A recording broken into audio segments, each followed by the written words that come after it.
We're now live on YouTube. Good evening, members and guests, to tonight's meeting of the External Partnerships Select Committee. As many of you are aware, Councillor Perry, who is the chair, is not available to attend this evening, so as Vice Chairman, I'm stepping in to cover for him. We'll go straight onto the agenda. Number one, apologies for absence. Mr. Scott.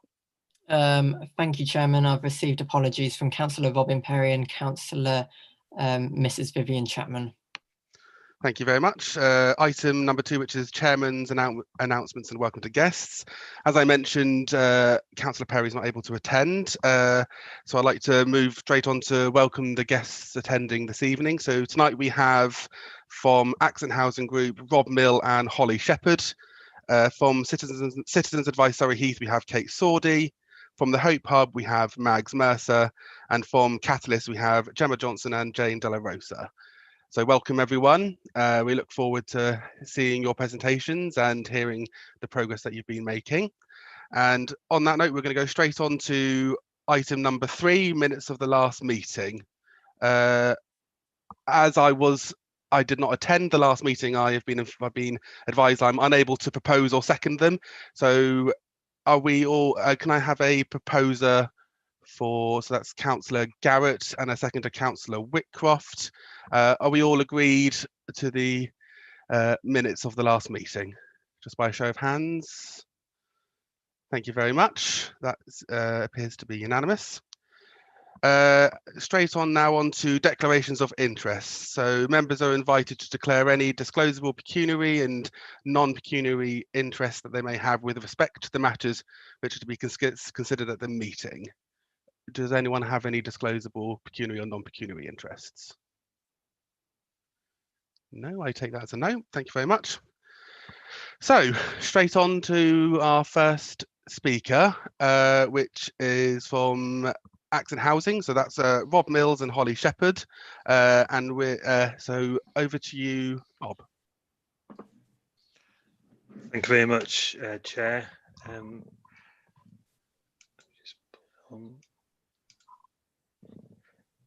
Hopefully people can see the presentation. I didn't realise until I saw the pack that it was a verbal update, so apologies. I haven't got too many slides. So for those, I've met a number of you previously and in person. I'm Rob Mills, I'm the Director of Customer Experience for Accent, and with me this evening is Holly Shepherd, who's the Contract Manager and responsible for our repair service within Accent. For those of you, some of you will be familiar with this, but just a brief introduction. Accent, a national housing association. We own over 20,000 properties across the country. Within the south, which is our area of operation, we have over 4,000 properties, 80% of which are within Surrey Heath. And we were the stock transfer from the council in 1993, joining the group, Accent Group, 14 years ago. The reason I've been asked to come back this evening is that we attended an external partnership committee a couple of times over the past 12 months because the performance of our repair service wasn't great this time last year, about 18 months ago, and we came along to the committee to explain to you what we were doing about it and putting actions in place to improve the service. So I met with Councillor Deach, who's on the call, and others, and also as they came to the committee. On your tablets, on your slides, on this slide, it would, unfortunately, I put a typo in. I said that we temporarily brought in a new contractor last year. It was actually in 2018 that we had CHS came in, and last year we appointed Access Europe, and they started just over 12 months ago as our new maintenance contractor. At the time, we had over 1,200 orders, repairs, which are handed back to us by CHS because they were unable to complete those repairs, and they were given to Access. And as we advised the committee previously, we were working towards getting these orders completed by the end of March this year. and with the exception of 12 orders, we achieved that. And that was due to the excellent partnership working between Holly and her team, and also with Access Europe. So good progress, or very good progress, was being made with that legacy work. But then, unfortunately, as people will realise, something happened in March which sort of set us back. So in the first lockdown in March, we went to an emergency repairs service only, and that was in line with the government guidance at the time. We also paused taking new repairs orders for a couple of months, and that was not unusual for Accent. A number of organisations did the same thing, because it was difficult to manage expectations by taking those orders which we weren't able to complete at that time. We kept customers fully updated, both writing to customers and also putting regular updates on our website as well as using social media. We started our repair service in May, and we were fully remobilised in September. One of the big impacts that we saw, and again, not uncommon to us, Access staff furloughed the majority of their staff. They kept a few operatives who carried on doing the emergency repair service, but they also furloughed their office staff as well. So that did have a bit of an impact when they came off furlough, because they then had to process a lot of the repairs which we'd been taking since May in order to start rescheduling repairs work after that as well. I would say that Access, when they furloughed their staff, they took a decision as a company to top up the 20% salaries of their staff as well, which was obviously really positive for those staff, but I think it also shows a good cultural fit for the Access in doing that as well. So obviously they didn't have to, they could have kept it at 80%, but they chose to fund the additional 20% as well.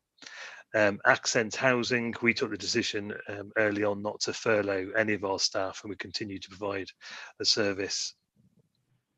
So since then, we've had a new backlog of repairs, which we've now been addressing since September. And some of the actions that we've been taking to get back on top of this is Holly and the team will have weekly meetings to review, sorry, I use an acronym there, it's a work in progress, the WIP, and also performance against the glide path. So what we've done is we've got the number of orders which are outstanding, and looked at how many operatives they've got, how many repairs they can do per day, and how long that would take to clear the backlog. We've agreed with Access, normally they have 16 operatives working out in the field. We've agreed an additional 6 operatives, and also that they're also using subcontractors to try and clear this backlog as well. Access have used evening work and weekend work to try and get through this as well. And internally, we've put some measures in place as well. So one of the things is sometimes when they go out and do a fencing job, for example, it's reported that there's 2 or 3 panels down. When they get out there, there's half a dozen panels down, which will have an impact on the cost.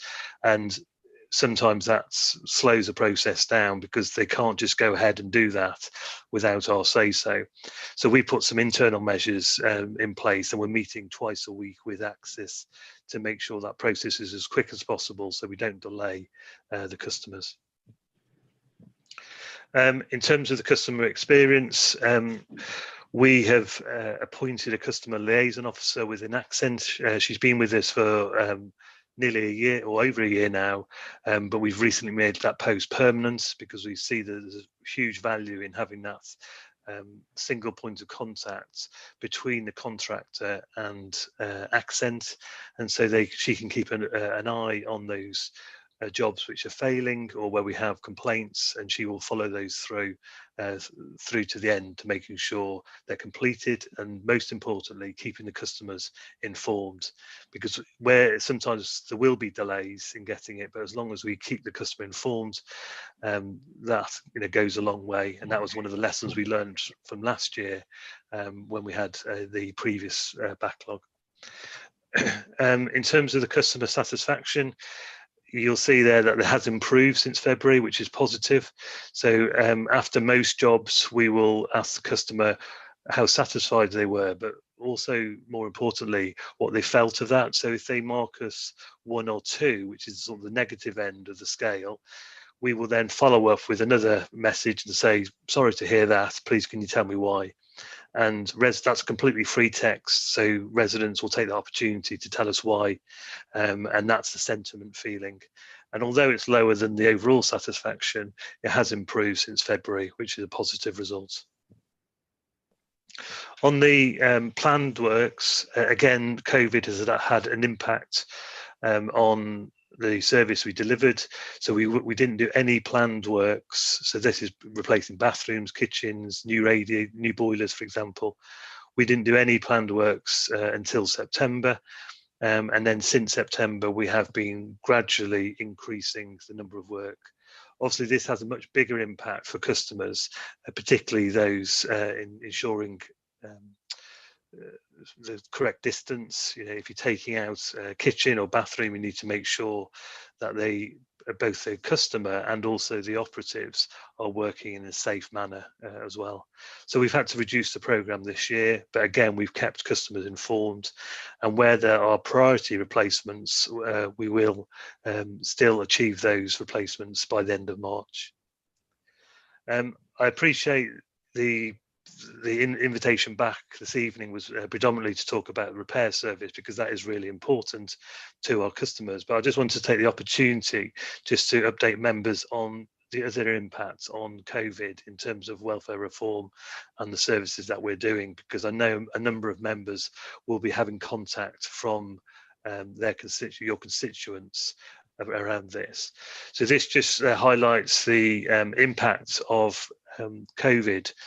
And you'll see on the universal credit in particular, February last year, we had 96 cases within Surrey Heath of people on universal credit.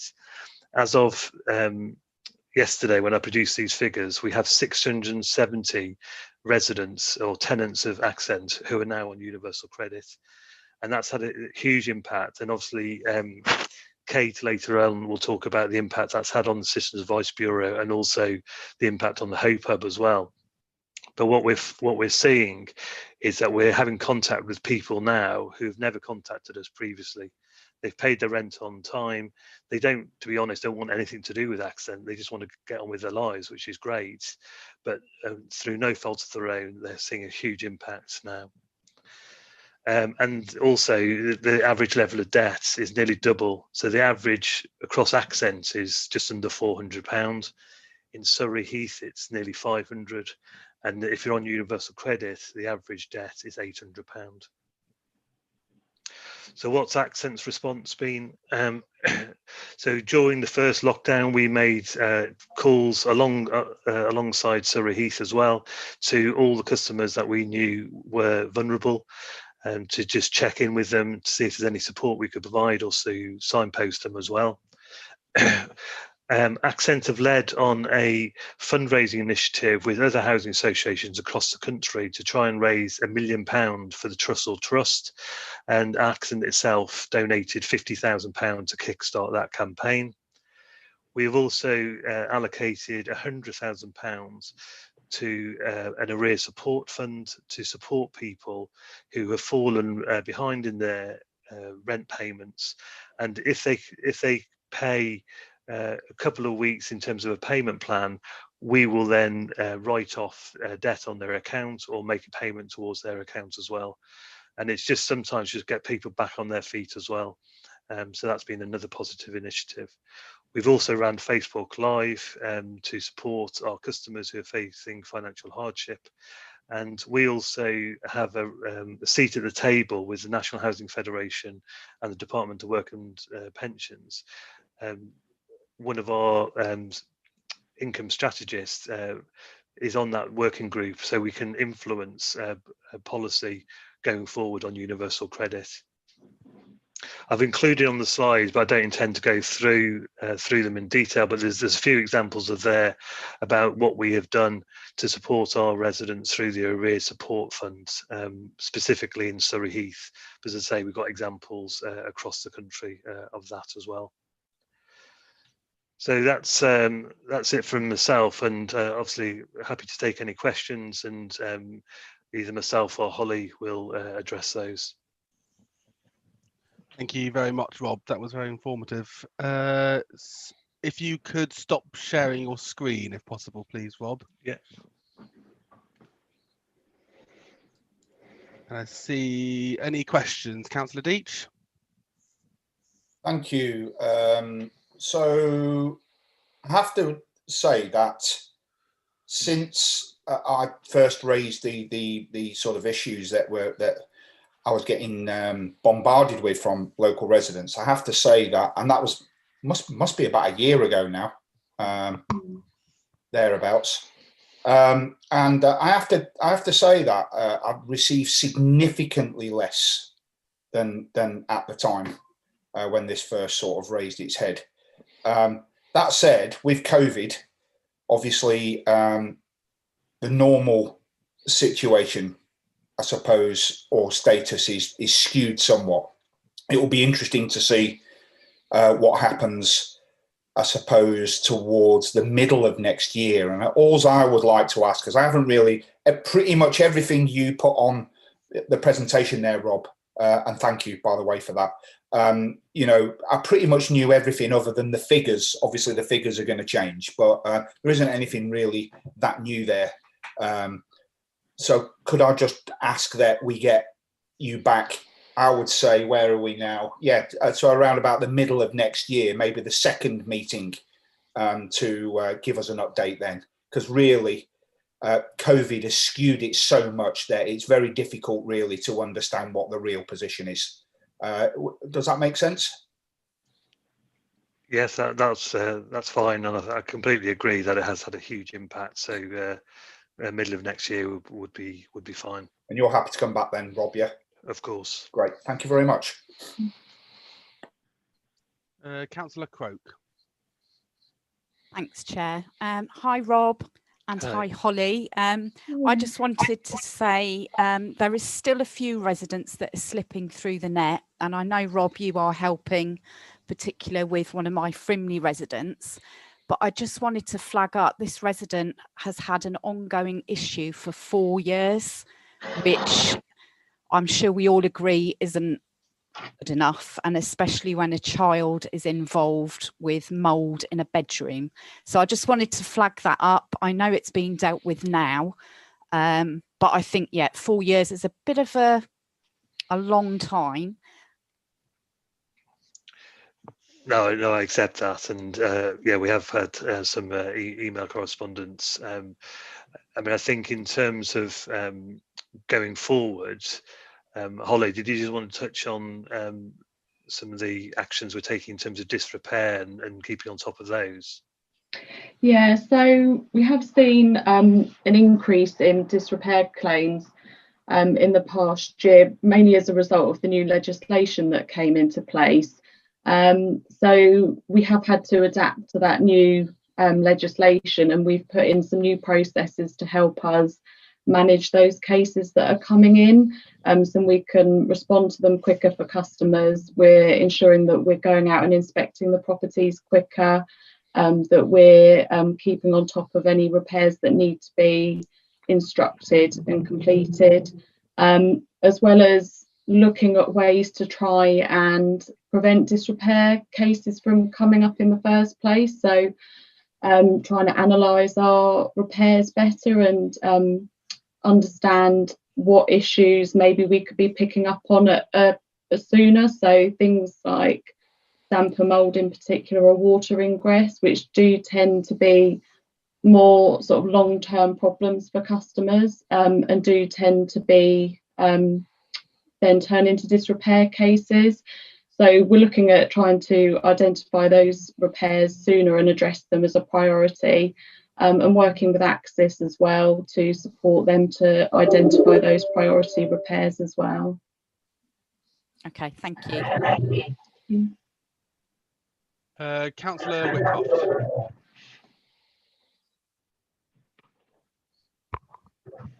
Helen, are you there? Yes, apologies. Thank you very much for your presentation. That was very informative. You did mention within the presentation that there were some people that were now in various sorts of arrears. What's happening with that? Is that just is what's happening with people who find themselves in arrears of that nature? Okay. We have a income team within the South, and they will make contact and discuss arrangements with people who do find themselves in arrears on their rent accounts. We have introduced a new income policy to try and be much more positive and proactive in supporting people. If people do get into arrears at the moment, there are restrictions in what action we can take anyway. But even if there wasn't those court restrictions, the eviction, getting to the last stage of eviction, it would be the last resort. And none of us came into housing to evict people. We came into housing to house people. And so we would work very closely with people to support that. We will signpost people. We work very closely with Kate and the Citizens Advice Bureau to make sure people are signposted to the right agencies, trying to make sure they're getting all the benefits they're entitled to as well. We also work with Step Change and Frimley Fuel as well, who are very positive and supportive of our residents, and also the Arrears Support Fund that we've introduced as part of COVID as well. So it'll be a sort of number of angles that will take this, and the vast majority of people actually want to pay their rent if they can. And there are obviously a handful of people who won't pay, and we will work very closely with them. But we've evicted no one this year, and that will be what we'll try and do going forward as well. Thank you. Councillor Garrett, I see you've got your hand raised virtually. Thank you, Chair. Rob and Holly, good to see you. I just wanted to go back onto something that Councillor Deitch said. During the issues we had 18 months ago, I was certainly getting lots of messages via Facebook and email. I haven't had any recently. That's not to say there aren't things, but hopefully that means more positive, there isn't any problems. So certainly from my respect, that's good news. And I'd like to thank you for all your support. I have been emailing you guys, and you've certainly reacted and sorted out the things I have had issues with. So yeah, I agree with Councillor Deitch. It would be good to see you in 6 months, hopefully after the dust has settled, and just see if things are still ticking along as they should be. Thank you. Thank you. Thank you. Councillor Wren. Thank you. I definitely agree that it would be great that you come along in halfway through next year, although I'm not completely convinced it will be a good reflection of the data, purely because come next year, we're looking at an increase of about 7.5% unemployment, about 2.6 million people. And in Surrey Heath, we've seen a 300% rise in universal credit applications. So your figure of 670 cases is not that surprising. And I imagine next year is just going to steep right on up. And for me, we've got 13,000 people in Surrey Heath on furlough. Furlough ends next year at some point, and at whatever time that it does end, it's going to be a hard end for a lot of people. And so my concern is that come next year, you're still going to be facing this problem, if not in a worse way. And so I want to know a couple of things about preparedness for dealing with those, your financial situation with less rent potentially coming in arrears, but also what preparedness we have for those, residents that we're seeing slowly but surely maybe teetering on their rent line. And as you say, they all want to pay their rent. They don't want to be in this situation, but we're just seeing the situation rising slowly but surely. And I just want to know what situation you are, ready for that rise to happen. Thank you. Yeah, no, I completely agree. I think we haven't seen, unfortunately, I don't think we've seen the worst of it yet. And we are doing a lot of internal modelling on what that would look like. So as an organisation, we are strong financially, a very strong financial position. Fortunately, we went out and got a bond last year to get additional income in. We have loan facilities in place which we can draw upon at any time. So financially, Accent are in a strong position. In terms of the stress testing that we've done, as well as the drop in income, the other area that we're looking at is obviously the potential impact of Brexit and a no deal as well, and that potentially could have an impact on the repairs. We're already seeing some signs, and it's potentially more linked to COVID at this stage rather than Brexit, in terms of material supply. So Holly is working closely with our planned contractors to look at what mitigations they've got in place to make sure we can get materials through to do those kitchens, bathrooms, new windows and doors. In terms of the residents, as I say, I think the pandemic has accelerated or brought forward our proposals that we were going to introduce anyway for our new income strategy. And one of the benefits of working from home is that we can work completely remotely now, and we can tap into the regional income team, which is made up of 4 staff, that's replicated across the country. So if there's different impacts in different parts of the country, any income teams now can provide support to residents. Our income staff haven't left their houses since March, whereas the surveyors and our housing staff have been going out and about, but the income staff have actually found it beneficial to be contacting people, staying at home. There's no point in door knocking and collecting rent on the door. I mean, we didn't do huge amounts of that anyway, but actually just making contact with people. And that's the most important thing. So they will look on a 2-weekly cycle at who's in arrears, what contact they've had with them recently, what more support we can provide. I think one of the biggest challenges we're going to face, and it's something we're going to have to talk to our stakeholder partners about, is that demand on resources, and no doubt Kate will talk about it shortly.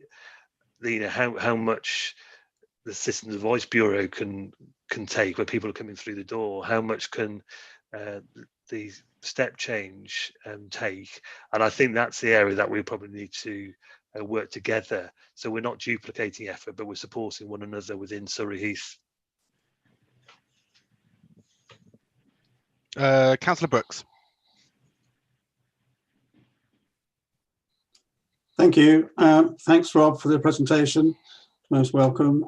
Just a quick question really was if you could confirm what the maintenance backlog is today, please. Lots of figures there, but I don't think that figure was mentioned.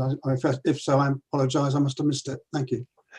No, you didn't miss it, Richard. It's a moving feast. So I'll ask Holly what the the daily figure is. I think it's about 1,800, is it, at the moment? Yeah, it is. Yeah.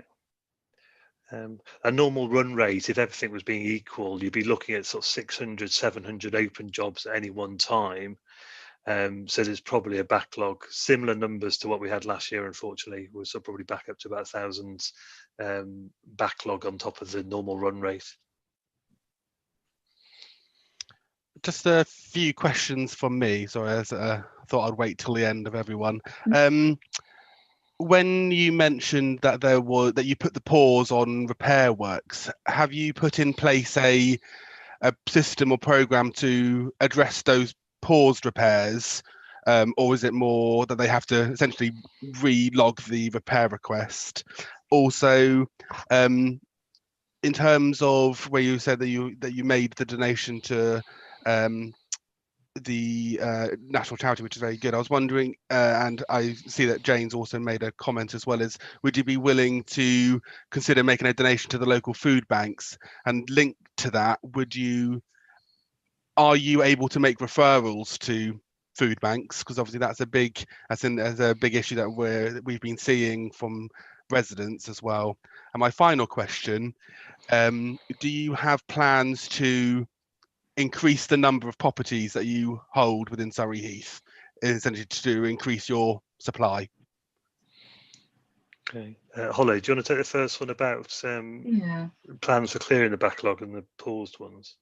Yeah, that's fine. So repairs that had already been raised with us before lockdown, so anything that was appointed and was scheduled and had an appointment, obviously we did have to cancel a significant number of appointments because of lockdown, but all of those repairs were left open. So once we had the date of lockdown being lifted, a couple of weeks before, we started contacting customers with open repairs who had had appointments cancelled, and we started to reschedule those appointments in. So we started that process before lockdown finished. And then obviously once we communicated to customers that we could start taking new repairs again, the scheduling process was back up and running like normal, so customers could log repairs through all the different means, and they would get scheduled in the usual way once lockdown was lifted. Okay, in terms of the food bank donations, yes, we would make a donation to the Beeson project, and I'll pick that up separately outside the meeting. But last year we donated £1,000 to the Beeson Food Bank, and we would do that again this year. We do make referrals directly to the food banks as well, and actually just today we're compiling a list for the Christmas food parcels as well, which we'll be sending across to Beeson tomorrow. With regards to the Woking Food Bank, I understand they're part of the Trussell Trusts, but so they potentially may benefit from our wider donation. But again, I'll follow that up, and if they're not, and they won't benefit from it, we'll look to make a separate donation, because obviously there will be some parts of the borough who will benefit from the Woking one. In regards of new properties, yes, I'd love to. One of the biggest challenges you have in Surrey Heath is obviously the heath itself and the buffer zone around the SPA. I know that's not a council issue, that's a Natural England issue, but we are looking at a couple of potential opportunities looking at our existing sites. So Sullivan Road, for example, we have a block there which is currently, I think, is 24 units, and we're having some conversations with the council at the moment to see, there's a parcel of land at the front of Sullivan Road which belongs to Surrey Heath, and if you were kind enough to donate that to us or sell it to us for £1, we'd be able to look at redeveloping that block and potentially providing 65, 70 units by basically demolishing that and rebuilding to a higher story, only sort of 3 or 4 stories, but those sorts of things, but looking at our existing assets as well, because the land constraints in Surrey Heath is really challenging. But as part of the bond that we got last year, that was part of the drive. So we have initially we got £250 million, and that is really to develop more properties. The challenge in Surrey Heath, as well as that land constraint, is obviously the land values down here. But we will look at our existing assets and any opportunities that come to us as well. Thank you. Louise, would you be able to, I'm not sure if there's any way that we can facilitate a discussion between Accent and the relevant officers regarding that property in Sutherland Road, just to see if there is scope for that to happen? Yeah, we're already in conversation with Jenny on that, so we're just waiting to hear back from Jenny for a date to present that to yourselves. Lovely, thank you very much. I'll prompt today. Thank you very much. Have we got any other questions at all? No? Lovely. Thank you very much, Rob and Holly. It was thank you very much for the presentation. And if you're happy, I'll inform the chair and I'll speak with officers about inviting you back at a later date. I agree, probably 6 months. That's probably the better time instead of bringing you back every meeting. So probably in 6 months or whenever is appropriate. Thank you very much. Thank you very much, everybody. Thank you. Cheers. Good evening. Bye. So moving on to the next presentation is Kate Sawdy, who's the Chief Executive Officer from Citizens Advice Surrey Heath. So over to you, Kate. Thanks. I'm just going to try and share the screen, so bear with me. Can you see that now? Yes. Lovely. I'm not very confident with technology.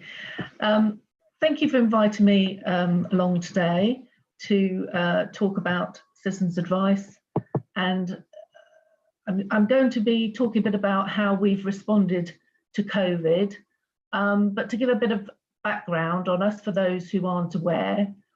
Every year we help thousands of people who come to us to look for solutions to their problems or to find out ways of moving forward, finding out information. We provide advice that is impartial, independent and free, so it's available to all. And providing that advice, we also make a record. We keep records of the people who come to us and the issues that they have.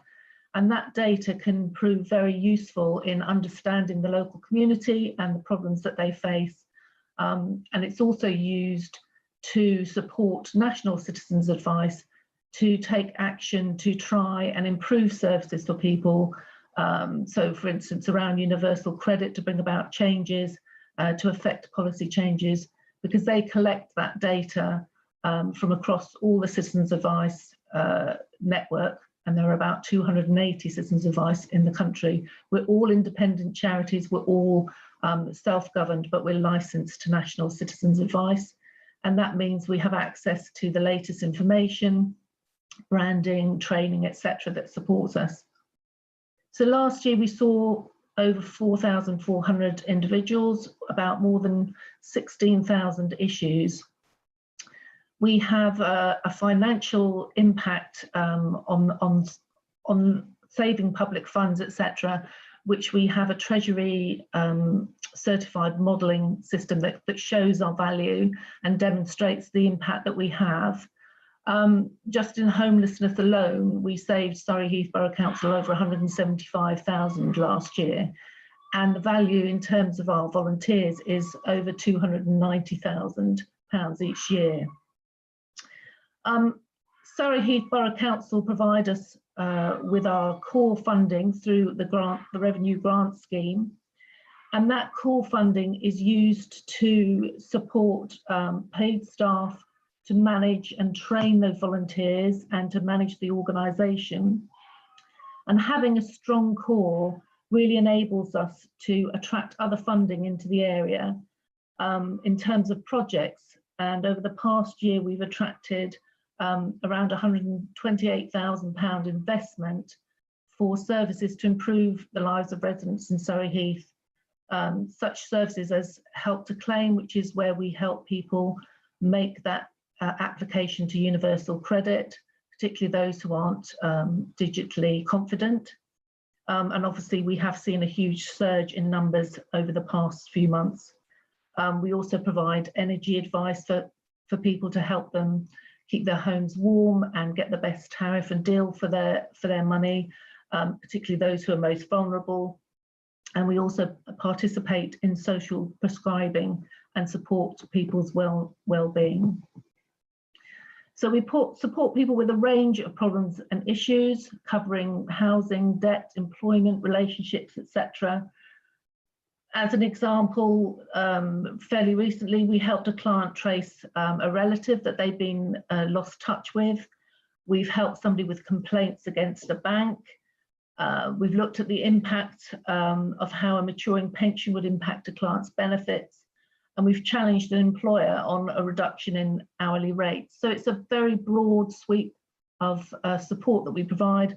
But obviously, in the past few months, issues have been very strong around employment redundancy and benefits. So to talk a little bit about the advice trends that we've seen since the start of COVID, these figures are, we're talking about the National Citizens Advice website, and the most viewed items around being furloughed, what it means if you can't pay your bills, what benefits. I mean, we saw a massive increase, 24% increase on the same period last year. And obviously, in the initial start of lockdown, furloughing, employment, universal credit were the main things that we saw. And we also saw a lot of different clients as well. Those that I think, as Rob had referred to, people who were claiming benefits who'd never had to do anything like that before, didn't really know where to start. Very different from perhaps the usual clientele that we tend to see. So when COVID was announced, when the government said about locking down, we had already closed our offices to walk-ins and appointments the week before, but we were carrying on providing phone advice and support via email and digital channels. We immediately moved our staff and advisors to working remotely. And although it took a little while to set up some of the systems, such as our advice line, right from the start, we had people who were able to provide advice, who could take calls and who could respond from the very beginning. We did have to cut our hours down slightly, so we had advisors working 10 till 2 initially, and this was partly because of the setup involved and the extra supervision that was required for volunteers to manage that remote working and to provide the support they needed. We also had to close our outreaches in Chobham and Bagshot, and they remain closed at the moment. Obviously, Surrey Heath House is closed to the public, but we are starting to have select appointments for those who really can't manage with advice over the phone or digitally, because we were getting concerned that there were vulnerable people that we weren't being able to support. But it is a bit of a barrier, the fact that people can't access the building easily. So more recently, the top issues are benefits and tax credits, universal credit, which is up 11% on last month, and housing creeping up as well. There was a period during May when actually advice fell, and the demand fell for advice, and it was after the initial sort of lockdown, the initial people being laid off or being furloughed. There was a lot of support out there for people. We had Surrey Heath Prepared providing food support. As Rob mentioned, there was a lockdown on evicting people. There were holiday periods for loans, so people didn't have to pay things back, loans back, and mortgage holidays. So a lot of that support meant that people perhaps didn't tackle issues initially, that they perhaps sat on them and ignored them for a while, but now we can see the demand is building up, and particularly around debt. And the top search last month was redundancy again. So the effect on our service has been, we have lost a number of volunteer advisors through this period, which has affected our ability to meet the targets that are set in terms of the number of people we respond to.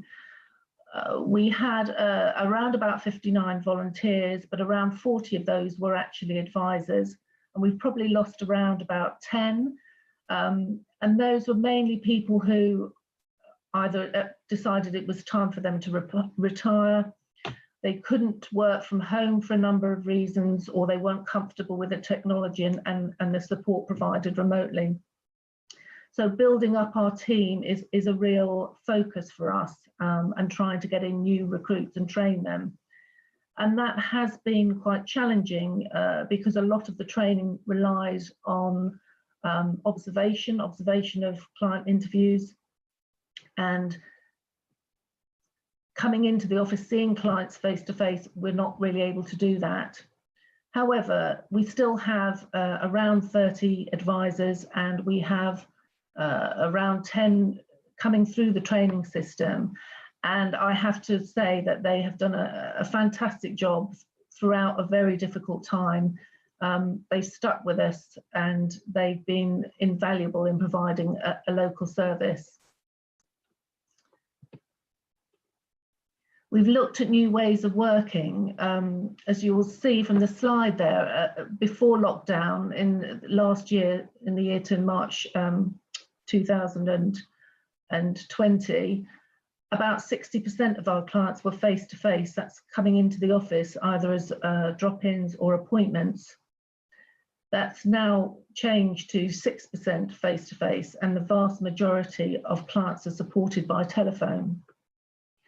Our national advice line is now a free phone number, which means it's easier for people to access, particularly those who are financially challenged. But we also set up a local phone service for people in the local area where they could leave a message and we would call them back, particularly for people who needed support urgently. We've also introduced video appointments for clients who are digitally excluded, and that is video appointments within the office. So we'll invite a client into the office where they can go into an interview room and sit in front of a screen like this, and the advisor is in the back office to support them. We've put in perspex screens throughout the office. We have sanitizers. We ask people to wear masks, etc. But because of the government message, work from home if you can, a lot of our advisors are still offering a service remotely, and we're really getting the advisors into the office to help with training or to provide those one-to-one appointments where available. We've also become involved with the council with the Surrey Heath Poverty Group, providing statistics around that. And because we deal with clients who are particularly vulnerable, and we are the first port of call that they'll come to, we are looking at the possibility of managing the hardship fund that the council are looking to set up in order to support people in emergency need. So the challenges ahead, obviously the uncertainty around COVID is a constant challenge. The changes from lockdown to opening up, what is allowed, what isn't allowed, the changes to advice. Fortunately, because we are licensed to National Citizens Advice, their advice is updated very frequently and is verified, so we have access that to support our clients. An increasing demand. As I say, we have lost some of our advisors, so we're working very hard to replace them because we know that next year is going to be a difficult year, and we need to rebuild our workforce as much as possible. We're looking at other ways to improve access to our services for clients, particularly those most vulnerable. And we have been able to secure funding for an additional full-time debt advisor. So we're able to support, with our existing money advice caseworker, people who have more complex debt issues and need more ongoing support.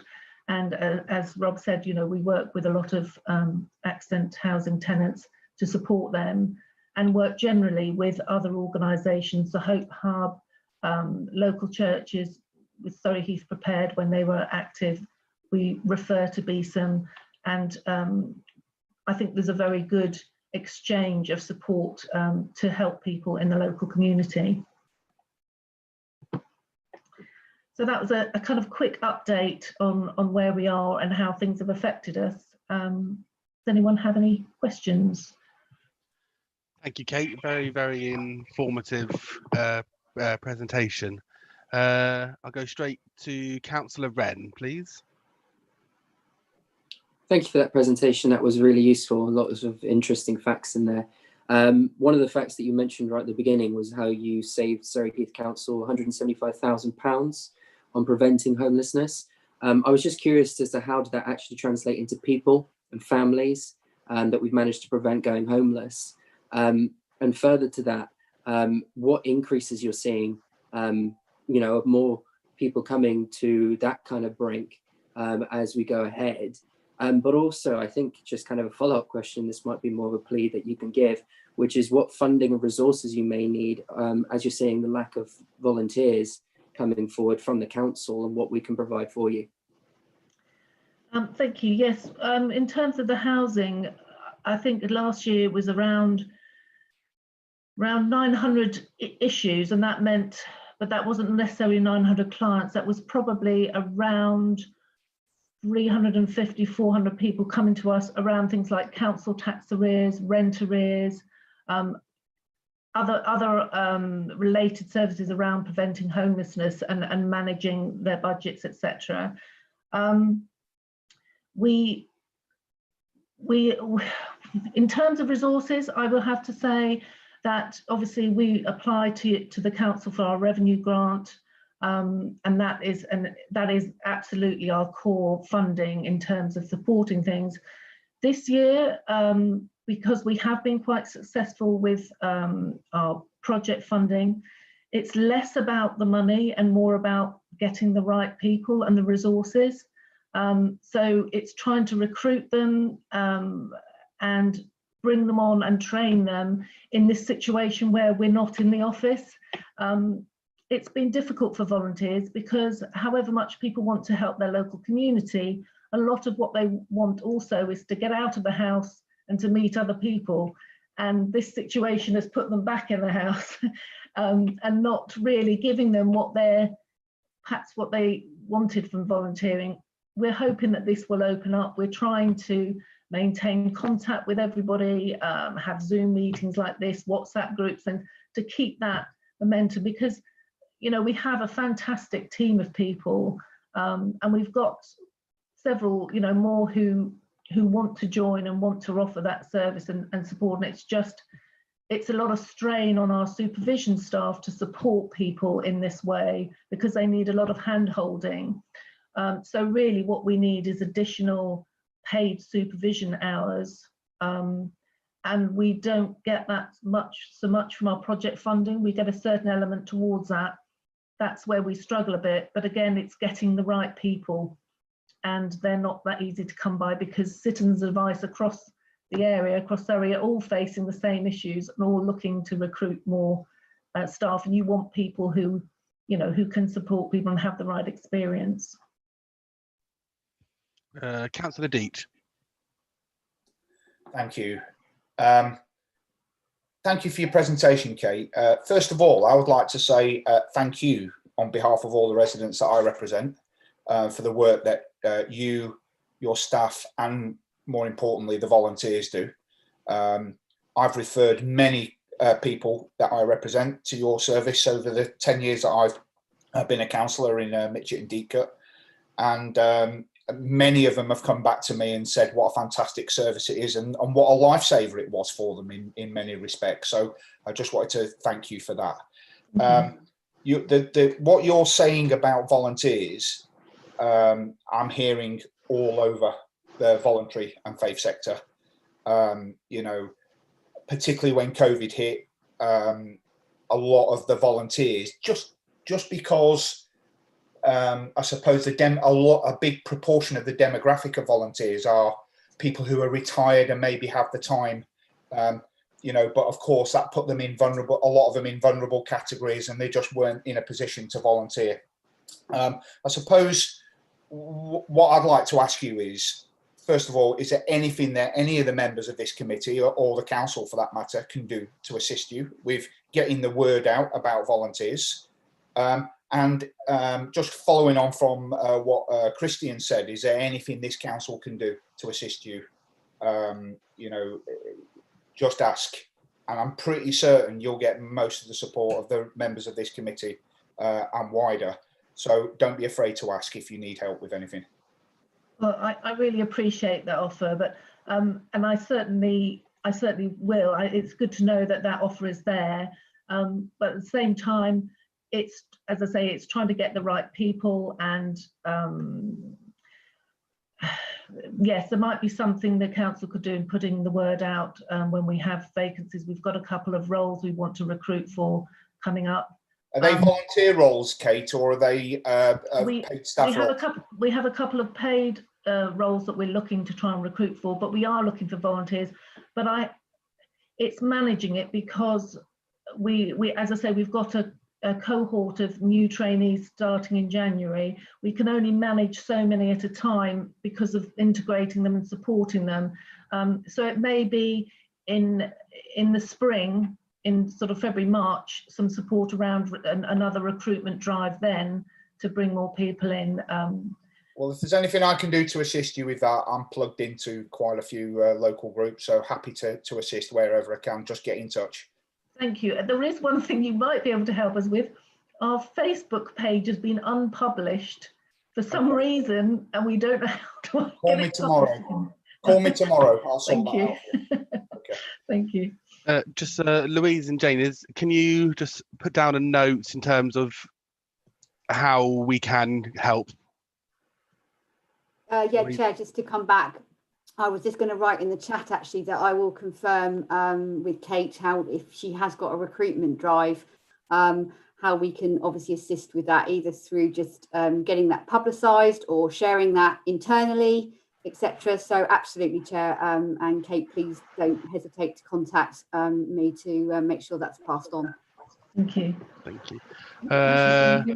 Councillor Mansfield. We actually have assisted with the recruitment anyway, Kate, because we have publicised it within the building, and I think it has gone out. But I think we're more than willing to try again for you. There's no worries with that. But I think we have tried already once. I believe you have. Yes, it has been on the. Yeah, so I do appreciate that. You have published it. We were unsuccessful in recruiting somebody, so we're going to have another try in January, I think. Thank you. Okay, actually, we can, Louise and myself can perhaps email Julie Simmons and get that out again for you, because I think, I think hopefully now you may have more interest in it. Yeah, thank you. Councillor Mansfield.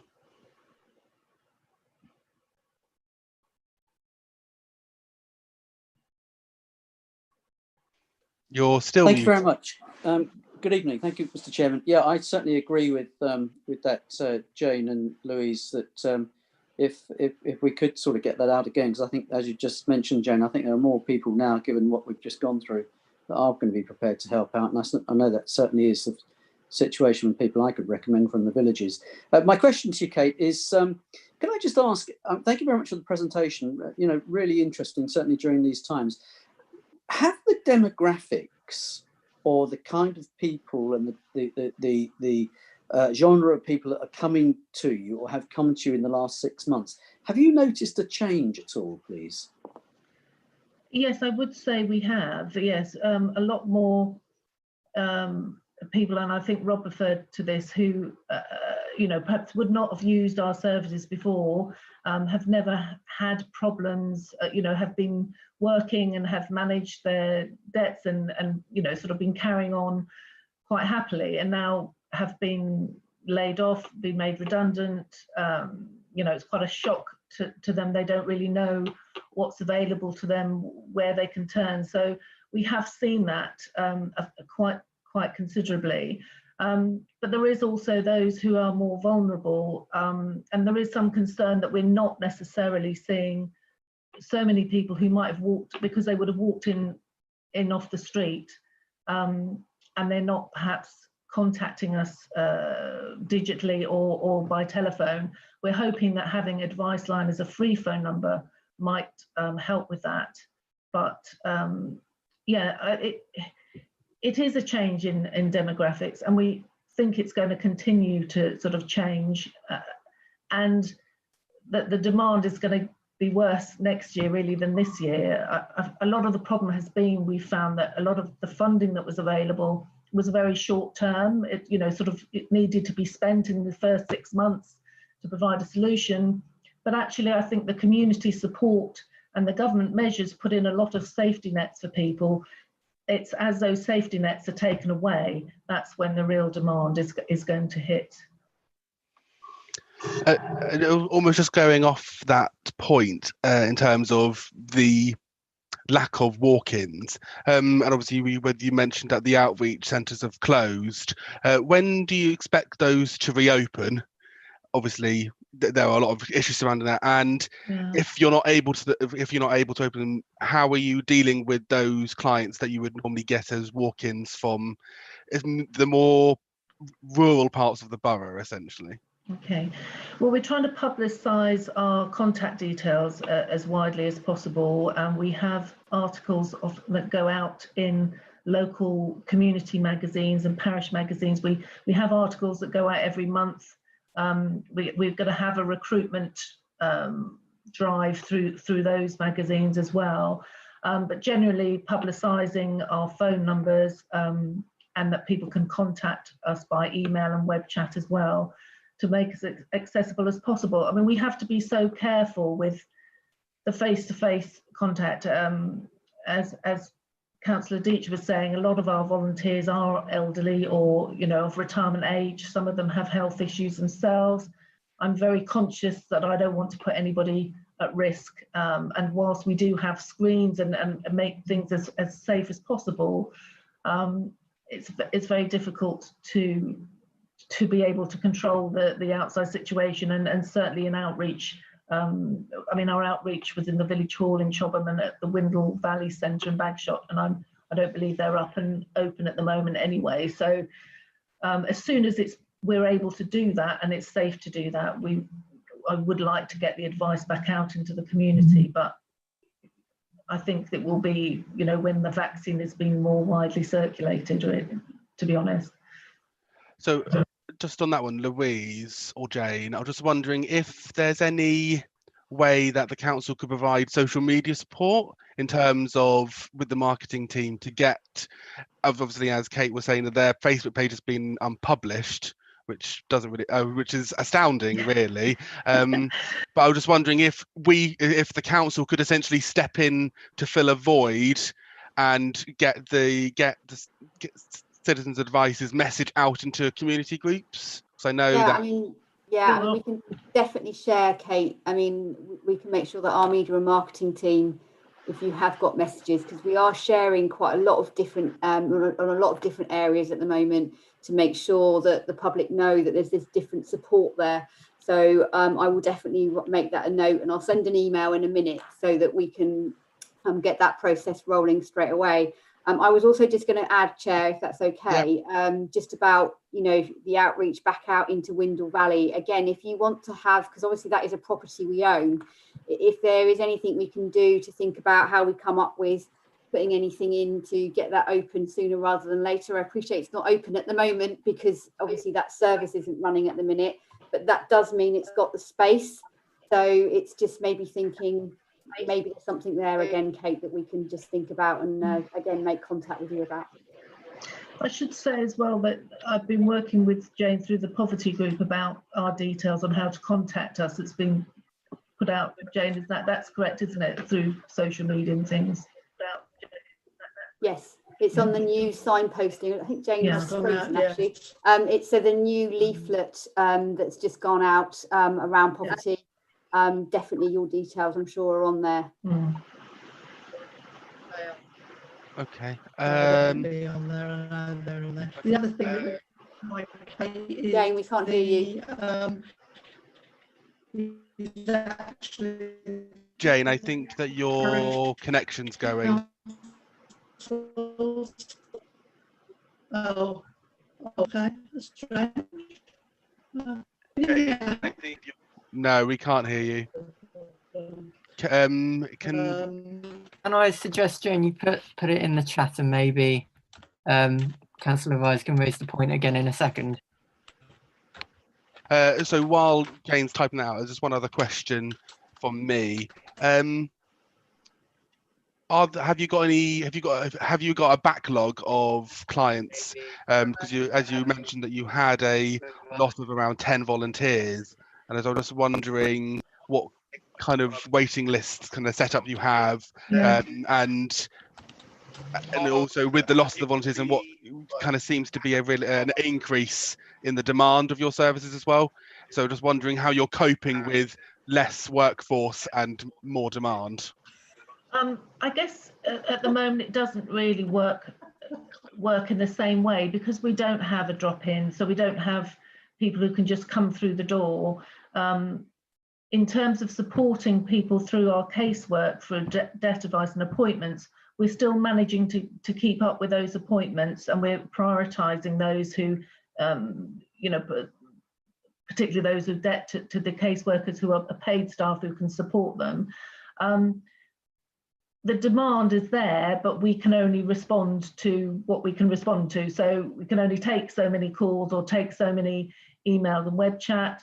Obviously, there is an advice line is a national number, so there are other citizens' advice that can take those calls as well, and they can refer people locally back to us for those appointments. So we don't exactly have a backlog, but that's not because there isn't the demand. It's just we filter the demand according to who we have to respond, I guess. Is the way we look at it. So when you're saying, so with the national line, so if there's essentially a more general concern that a resident might have, it may be handled by a citizen advisor somewhere else. Doesn't have to necessarily be Surrey Heath. Is that? No, absolutely, and that's the good thing about being part of Advice Line. It means that calls are answered between 9 and 5 Monday to Friday. We're only open Monday to Thursday, 10 till 4. So calls can be taken by residents, and I think it was around about 140, 150 calls from Surrey residents were responded to by other citizens' advice. Likewise, we will get calls that are outside of the area when we're manning that advice line, but it works to everyone's advantage really to have that. It means calls are answered more quickly, and as I say, we also have our local number for those clients that we're already dealing with or appointments or have emergency need, and they can contact us directly. So I think Jane is back now, but she's messaged me saying that what we can do is to try publish the information through the parish councils as well, and they may have I'm assuming that's because they may have a better lay of the land of the community in that area as well. Is that, Jane? I don't know if you want to come back in on that one. It tends to have. Can you hear me now? Can you hear me? Yeah. Yes. No, we can't. Sorry, Jane. If I just say, I think what Jane was maybe going to say was that, yes, the parish councils obviously are another layer down locally and understand obviously their local area again. So it's just about using as many opportunities as we possibly can to ensure we get that message out. Jane probably was going to say something else, but that's just my thoughts around, I'm sure, what she was going to say. And it's also just bringing up Councillor Croak's message that she sent in the chat, is that it would be like I would also encourage all of the members and of the committee, and for us to encourage every other councillor to share any information regarding this on our own social platforms and within the community groups that we're in as well, especially in Facebook. I think if the more signposting, the better, is what I would say. Have we got any other questions? No? So thank you very much, Kate. It was very, very informative. Thank you. Thanks for inviting me. Thank you very much for coming, and I wish you all the best. As just to echo what Councillor Deach was saying earlier, I think you have a lot of support across this committee, and I know across the entire council. So if there is anything that you do need, please do let us know. So, because obviously I think you're one of the organisations that we really do enjoy supporting, and we really want to support as much as possible as well. Thank you very much. Much appreciated. Thank you. Thank you, Kate. So we've gone over the hour, so I'm just wondering, is this the time for the screen break? I think that might be a good idea, yes. Yeah. Okay, so we're going to go to a screen break now. So as mentioned earlier, this will be for 5 minutes, so please do make it 5 minutes, and also we'll all be muted, and there will be a screen that goes up on just to inform anyone watching that this is on a screen break as well. So see you all in 5 minutes.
Okay.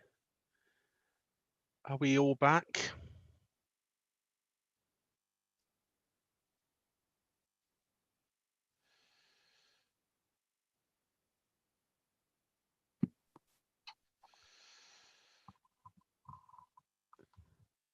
Thank you very much. So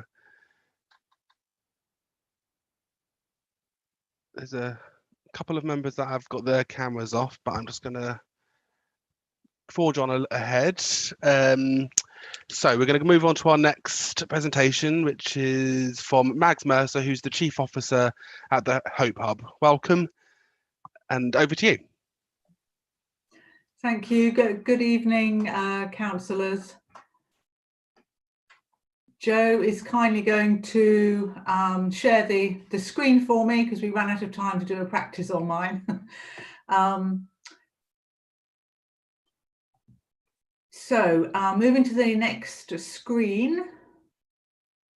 Thank you. So this just gives a very quick summary of the services for those that are not familiar with the work that we do, but I think all of you are. We provide a range of crisis services and empowerment services for anyone who is homeless, at risk of becoming homeless, unemployed, in debt, or just generally struggling perhaps with addictions and or mental health.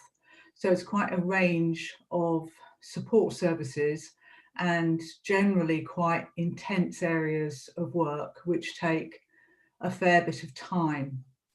Moving to the third slide, we have remained open throughout the pandemic. Sorry, Joe, could you just move it on a slide?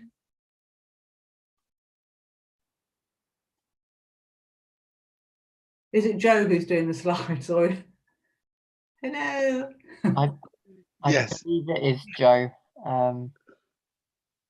I'll see if I'll just give her one moment to respond, and if not, I will get in touch with her. Okay. Apologies for this. That's all right. So on the slides, I have put a couple of visuals on each one because it just helps to give you a flavour of seeing, if you like, our work in action during COVID, and trying not to spend too long on each slide.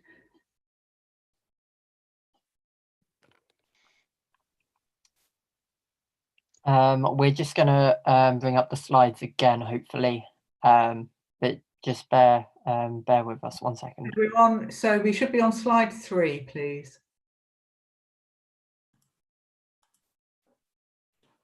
I think Joe may have frozen, so I'm just going to try and share them now. Just give me 1 second. Okay, Kirsty, thanks.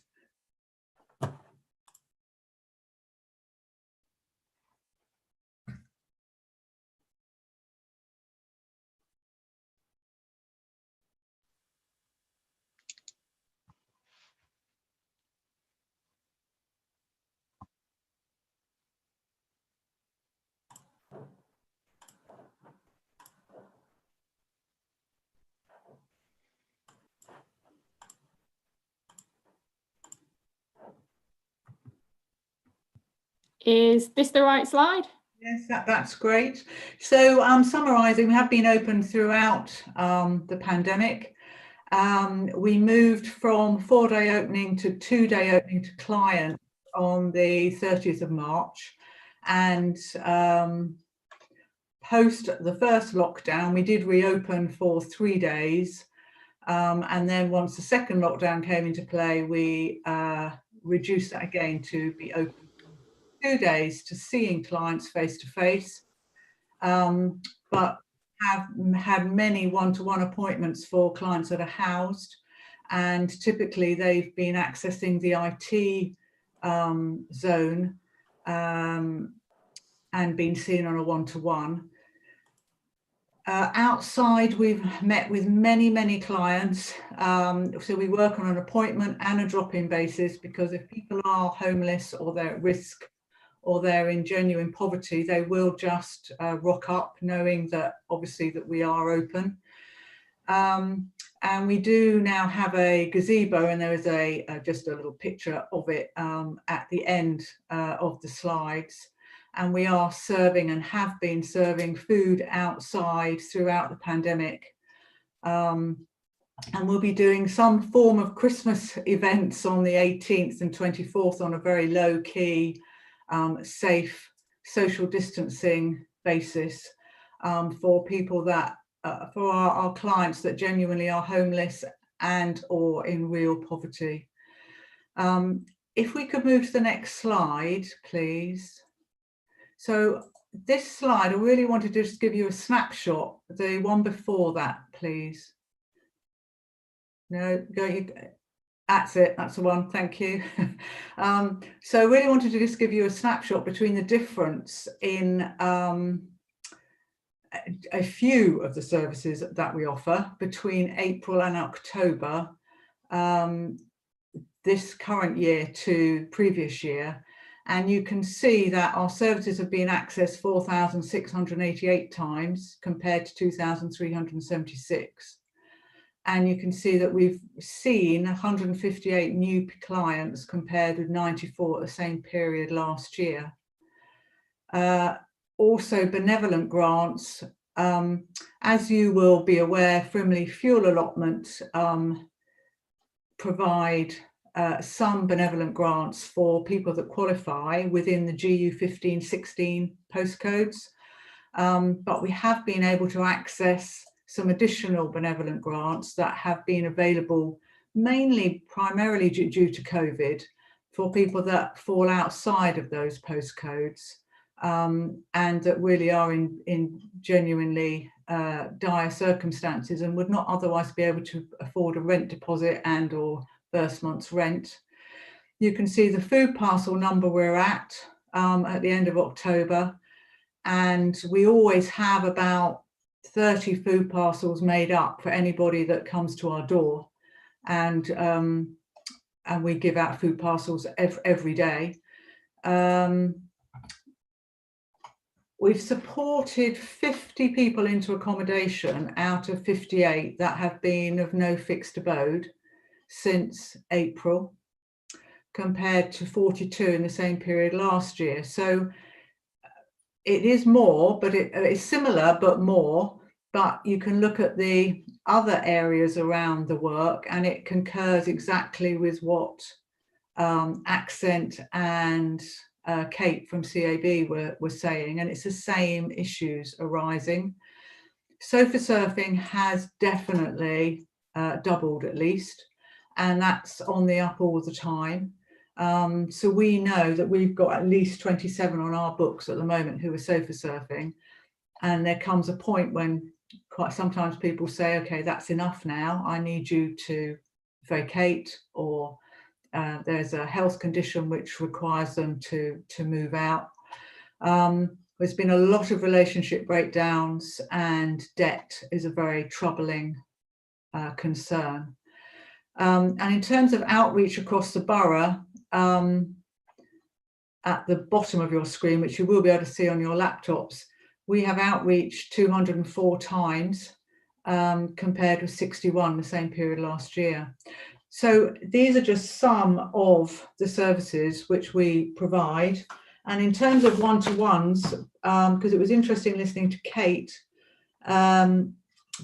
in October, we provided 445 individual one-to-one phone and or online digital sessions to help people. And each call takes about, on average, 30 minutes.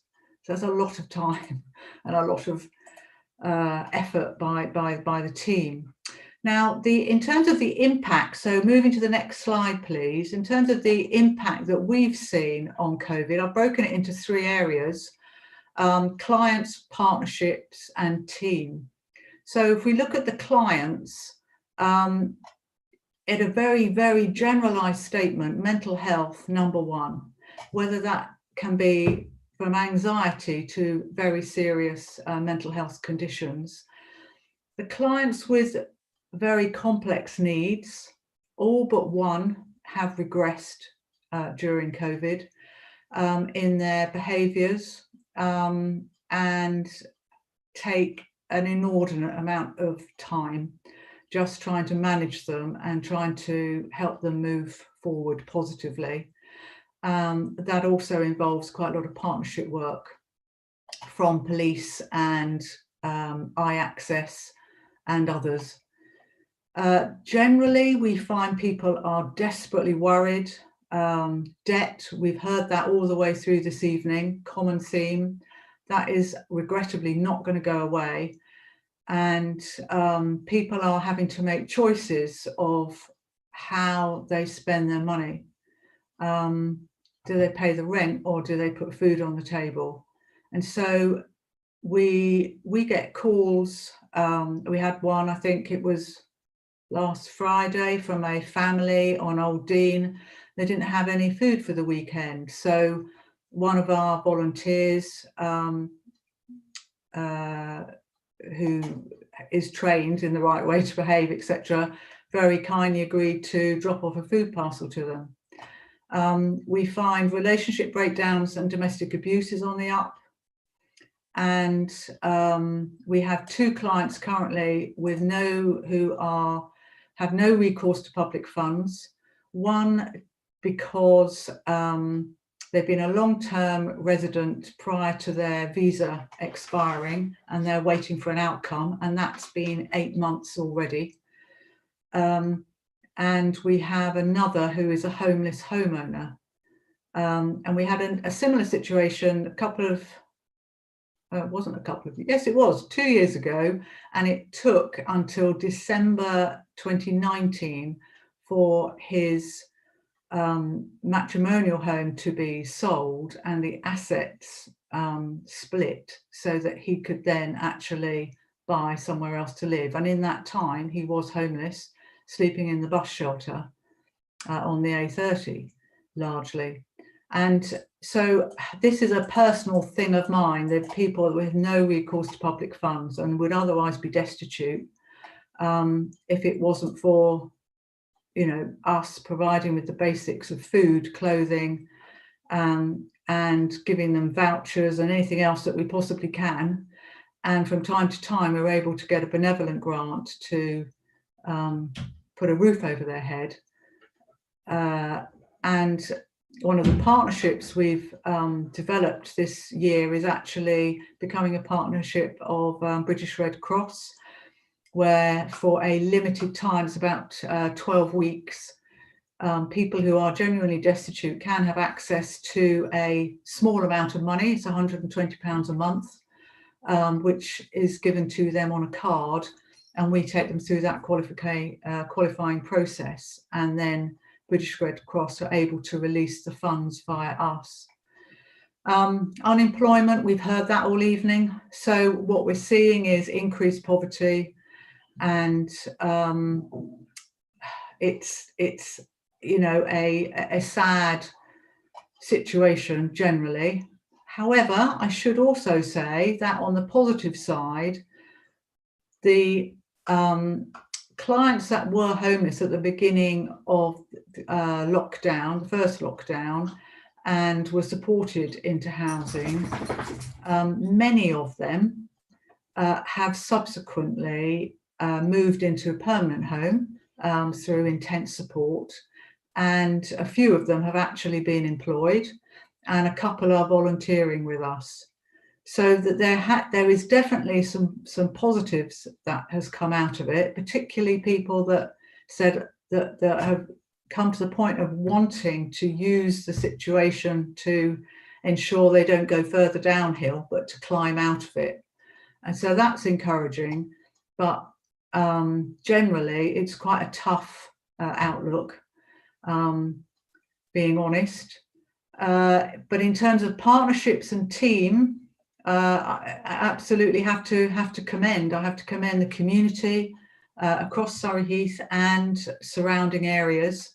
It is outstanding support that have been given to us, and it's very moving for the team to see. And just last Friday, I went to pick up it was 100 beautifully made emergency items, bags, and there was 100 of them, 50 for females, 50 for men, and in them it had t-shirts, socks, underwear, deodorant, toothbrush, all the basics that you know we are able to take for granted, but they mean a lot to people, with a little note and a bar of chocolate and things. And this company at Watchmore Park had put this together for us, spent a couple of months doing it, and it was, they were delighted to do it, but it's just one example of many across the community that have been fantastic to us, and it motivates the team, because it's quite tough being out there with some of the clients at times. And I would say the police have also been brilliant and continue to be, and we're very thankful for them. Incredible volunteers. And I know that Kate, you know, like Kate, most of our volunteers prior to lockdown, in fact, all of them I actually had to very kindly release, because they were either in the, if you like, potentially frail department, or were caring for somebody and or had underlying health conditions themselves. So we had to do a massive launch to get volunteers, and we've had an incredible response, and we've got people on a waiting list now, which is really heartening, and we greatly value all of that. The other new area we've been able to introduce is on the IT side, because digital skills is critical for people, and when they're housed, you know, they're suddenly sort of locked away, so to speak, and not really able to get out. But if they need to access any form of support, it's generally digitally now. So we were able to secure a grant and set up what we call the IT Connect project, and that allows people to borrow a laptop for 3 months. They can join our Learn My Way, because we're a registered Learn My Way centre, and Make It Click centre, so they can upskill digitally that way. We get them online, they get their own headphones, USB stick, etc., which obviously they keep, and they can use that, and then our training and employment coach works through them, with them, to increase their skills in the areas of interest to them, and then goes on to help them obviously with job support and job applications. And we've been, obviously we're doing it on a one-to-one basis at the moment, but the idea is that we will be able to offer that on a drop-in basis as well. And we do have a flyer on that, which is our employment support hub on a Wednesday, and the IT Connect project is on the reverse of that. So we've actually been able to introduce some new projects as well, and been really agile through the pandemic. And I just would like to commend the team for the outstanding effort and the flexibility and their commitment really to help those that are in need. We've been able to appoint 2 new caseworkers. We certainly need it. And we enjoyed a visit from Her Royal Highness Countess of Wessex, who actually also helped pack food parcels, and she delivered some herself personally to St Michael's, and also on the Old Dean as well, amongst others. And she recently donated the scones she made for the Girl Guide Challenge, I think it was, to the Hope Hub. So she made 55 scones for her age. I think she did the actual age challenge as part of the Girl Guides, and she then donated them to us, which the clients really enjoyed. Posh scones, they called them. So moving to the next slide, please. Thank you. So employment support I've talked about. I did enclose with the presentation a PDF on the flyer, so that is available. Are we able to move to the next slide? Thank you. And we won't be long on this slide, just to just to give you the heads up on that. So employment support I've talked about. We've managed to get 17 people into employment during the pandemic, which is quite a nice result, and one that we're pleased with.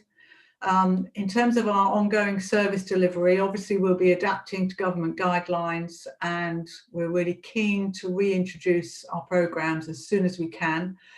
And that includes our pop-up empowerment workshops across the borough. So if Windle Valley does open up, Louise, then we'd be very happy to join Citizens Advice with their, their pop-ups as well, if that's appropriate.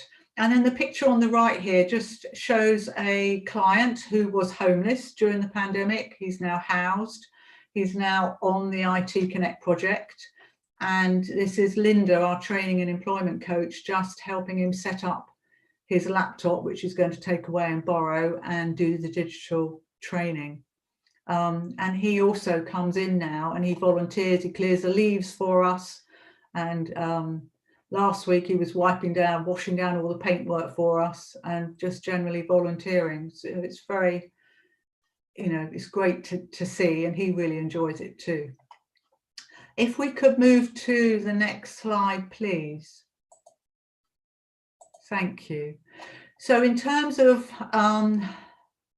looking forward to the next financial year, obviously we will continue to do what we're doing. We'll look to get our general services open, subject to whatever the government allows, and to the local rate being at the right level, that everybody feels safe, because obviously priority is staff, volunteers, safety. But have been working for some time on an emergency night stop accommodation, and so that's an ongoing project with Surrey Heath and Jenny's team, and that's based on a 5-room project geared for people that do have a Surrey Heath connection. But we hope also to be able to do some upskilling in the gardening area, and maybe grow our own veg for the kitchen, for cooking and things, and also do some art activities to help with mental health and things. We found that very helpful during the first lockdown, when clients found that time really tough, when they're basically fundamentally staring at 4 walls. Another project we would like to get off the ground in the future is some form of social enterprise, and over the past 10 months been working with a funder on that, looking to potentially pump prime. We're not there, but hopefully over the coming year we will be.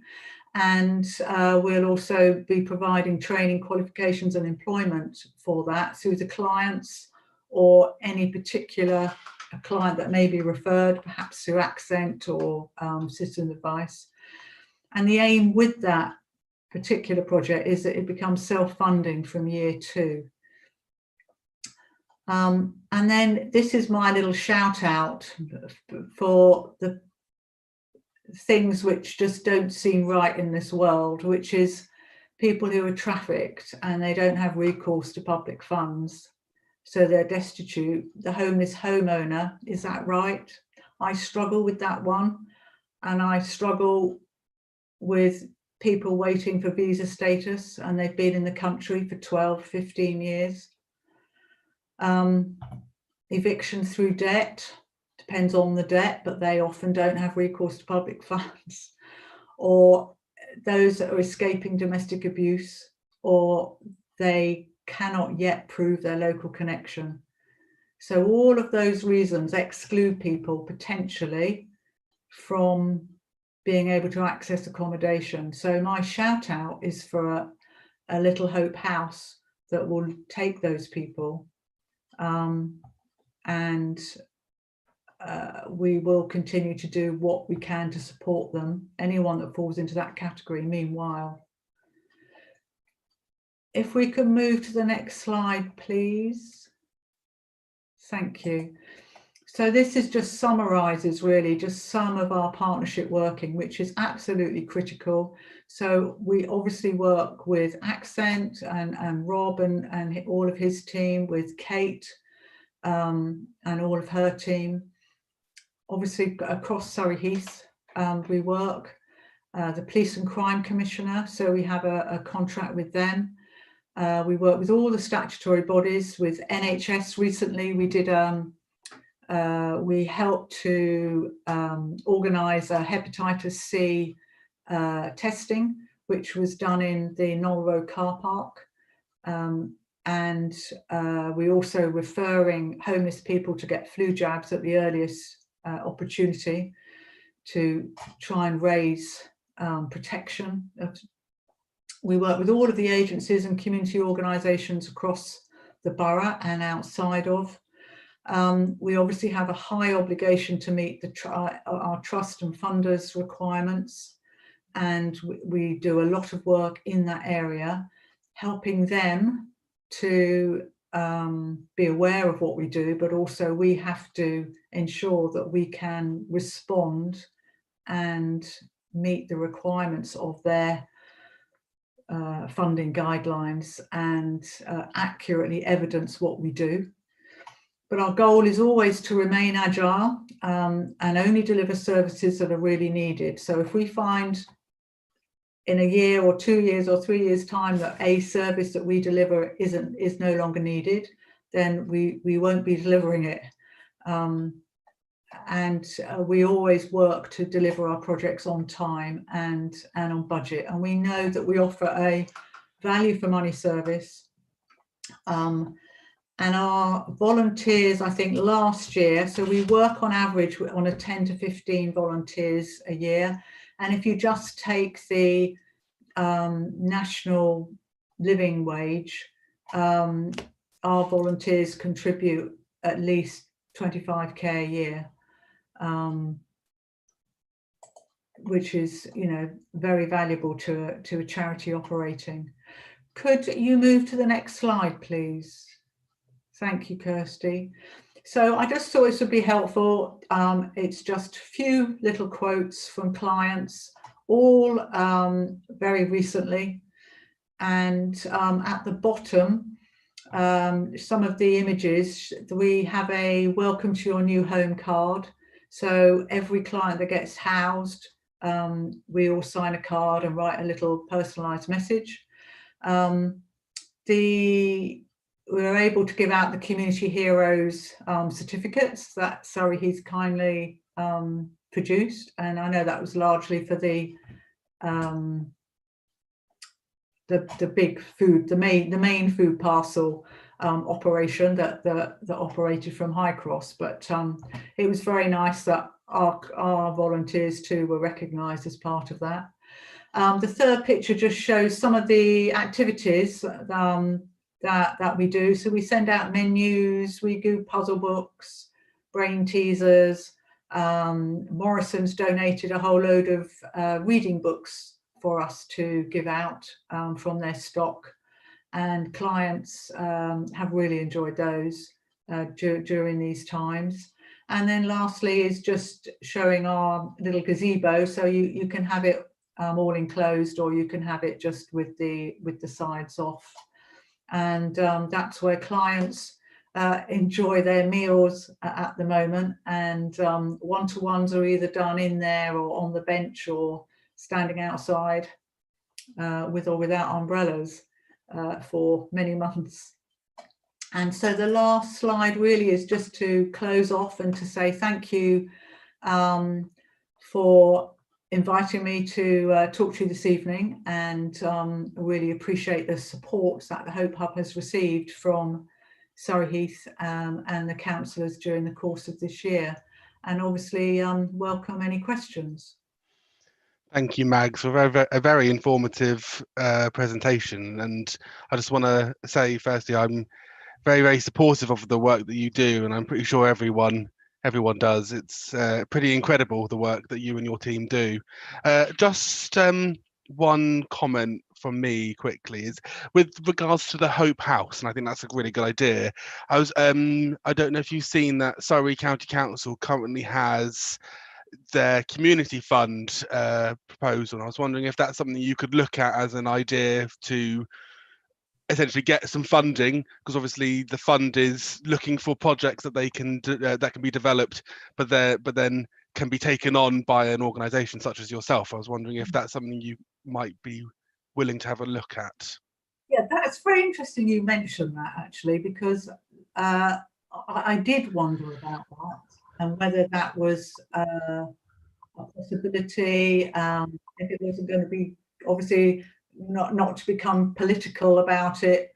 And so, yes, potentially we can look at it, and it would be good if it was, if you like, supported as a principle by yourselves. Well, I would definitely support that. My advice would be to have a look into it. I don't know. I might ask Councillor Deach, because I think he might know more about the fund than I do. Just say a very quick couple of words. Anybody can apply for the fund. It's not a political fund. It's 100 million quid, which will be made available over the next 5 years. Applicants or bidders are encouraged to think big. So there's the minimum amount you can apply for is £12,000. That's the minimum amount, but there's actually no maximum amount unusually. So you could really eradicate the homeless problem in Surrey Heath, I think, if there was a land available and you could get the support. My advice would be, though, as that you cover the whole of the borough, is to lobby the support of all 6 county councillors, because it will be them that will have to endorse it.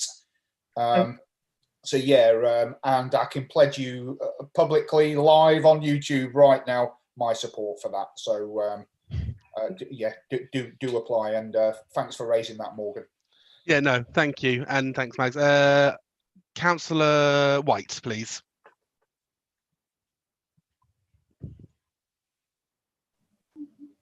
Thank you, Chairman. It's more of a statement than a question, and I do apologise. I would just like to say to Mags, I first heard you speak at our committees a few years ago, and I admired what you were trying to put together and what you were trying to do and what you wanted to do and what your vision was. And today, I couldn't admire anybody more than I do you for what you're doing. I think you're an amazing person. I know you have a team and you won't take the it's all yourself, and you do have a wonderful team, but I think you are one amazing lady, and I applaud you. Thank you so much. That's, made me all emotional. Thank you. That's very kind. Thank you. Councillor Wren. Yeah, I just want to echo those comments. I think you keep us all from keeping us looking all lugubrious and feeling sad as the work you do, and you come across as someone who's quite altruistic and care about people very deeply, and I think we all really should extend our thanks to you, because it goes a long way. And I think in these trying times, this good news really brings a good smile to everyone's here. So I do appreciate that presentation, what you said.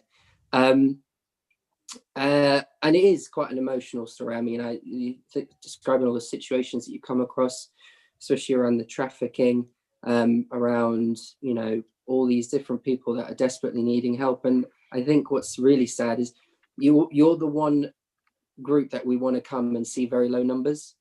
We want to see you doing nothing in the ideal world. Yes.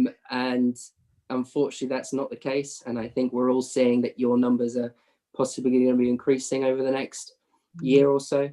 And what I want to know is what support you're going to need from the council, especially with regarding finances, which I know you apply for. And we've just had the great discussion there. And I want to thank Councillor Deach for that support, because that's going to go a long way.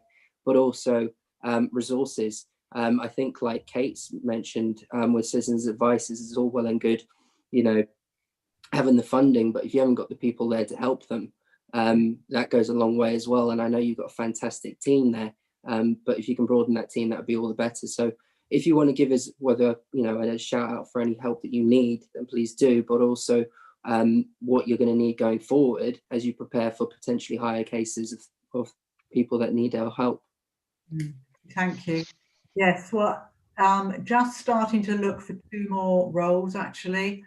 One is a head of operations that will manage the day service and the night service.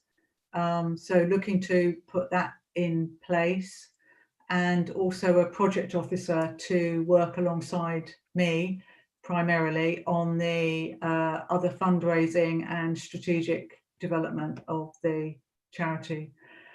So they're pretty key roles. Our casework, our operations and casework leader has had to take a different role in a part-time facility, you know, working from home, if you like, doing more behind the scenes work, albeit still very necessary, for family reasons, due to ill health in the family, which is very sad. They are fine, but the husband isn't. And so, you know, that's quite a key role which we need to recruit for. So yeah, a shout out for that post would be good. The project officer, I think, is a slightly different post, so I might take a different angle on the recruitment of that. But it would be good to get some a shout out for the head of operations role. Thank you for raising that. In terms of future support, you generally just having a key block of funding, if you like, from the local authority for homeless charities is absolutely essential to be considered a key funder by trust and grant funders, because what they do is they look to see, are you playing a strategic part in that borough that you're operating, or is it just a nice to have service? And if you know, we always have to evidence that we're providing essential services that are not duplicated, and that we have strong working relationships with all the statutory bodies. And trust and grant funders obviously have got more and more people applying for the same block of funding. And whilst that there has been some really strong funding available during this year for people, organisations like us that have stayed open throughout.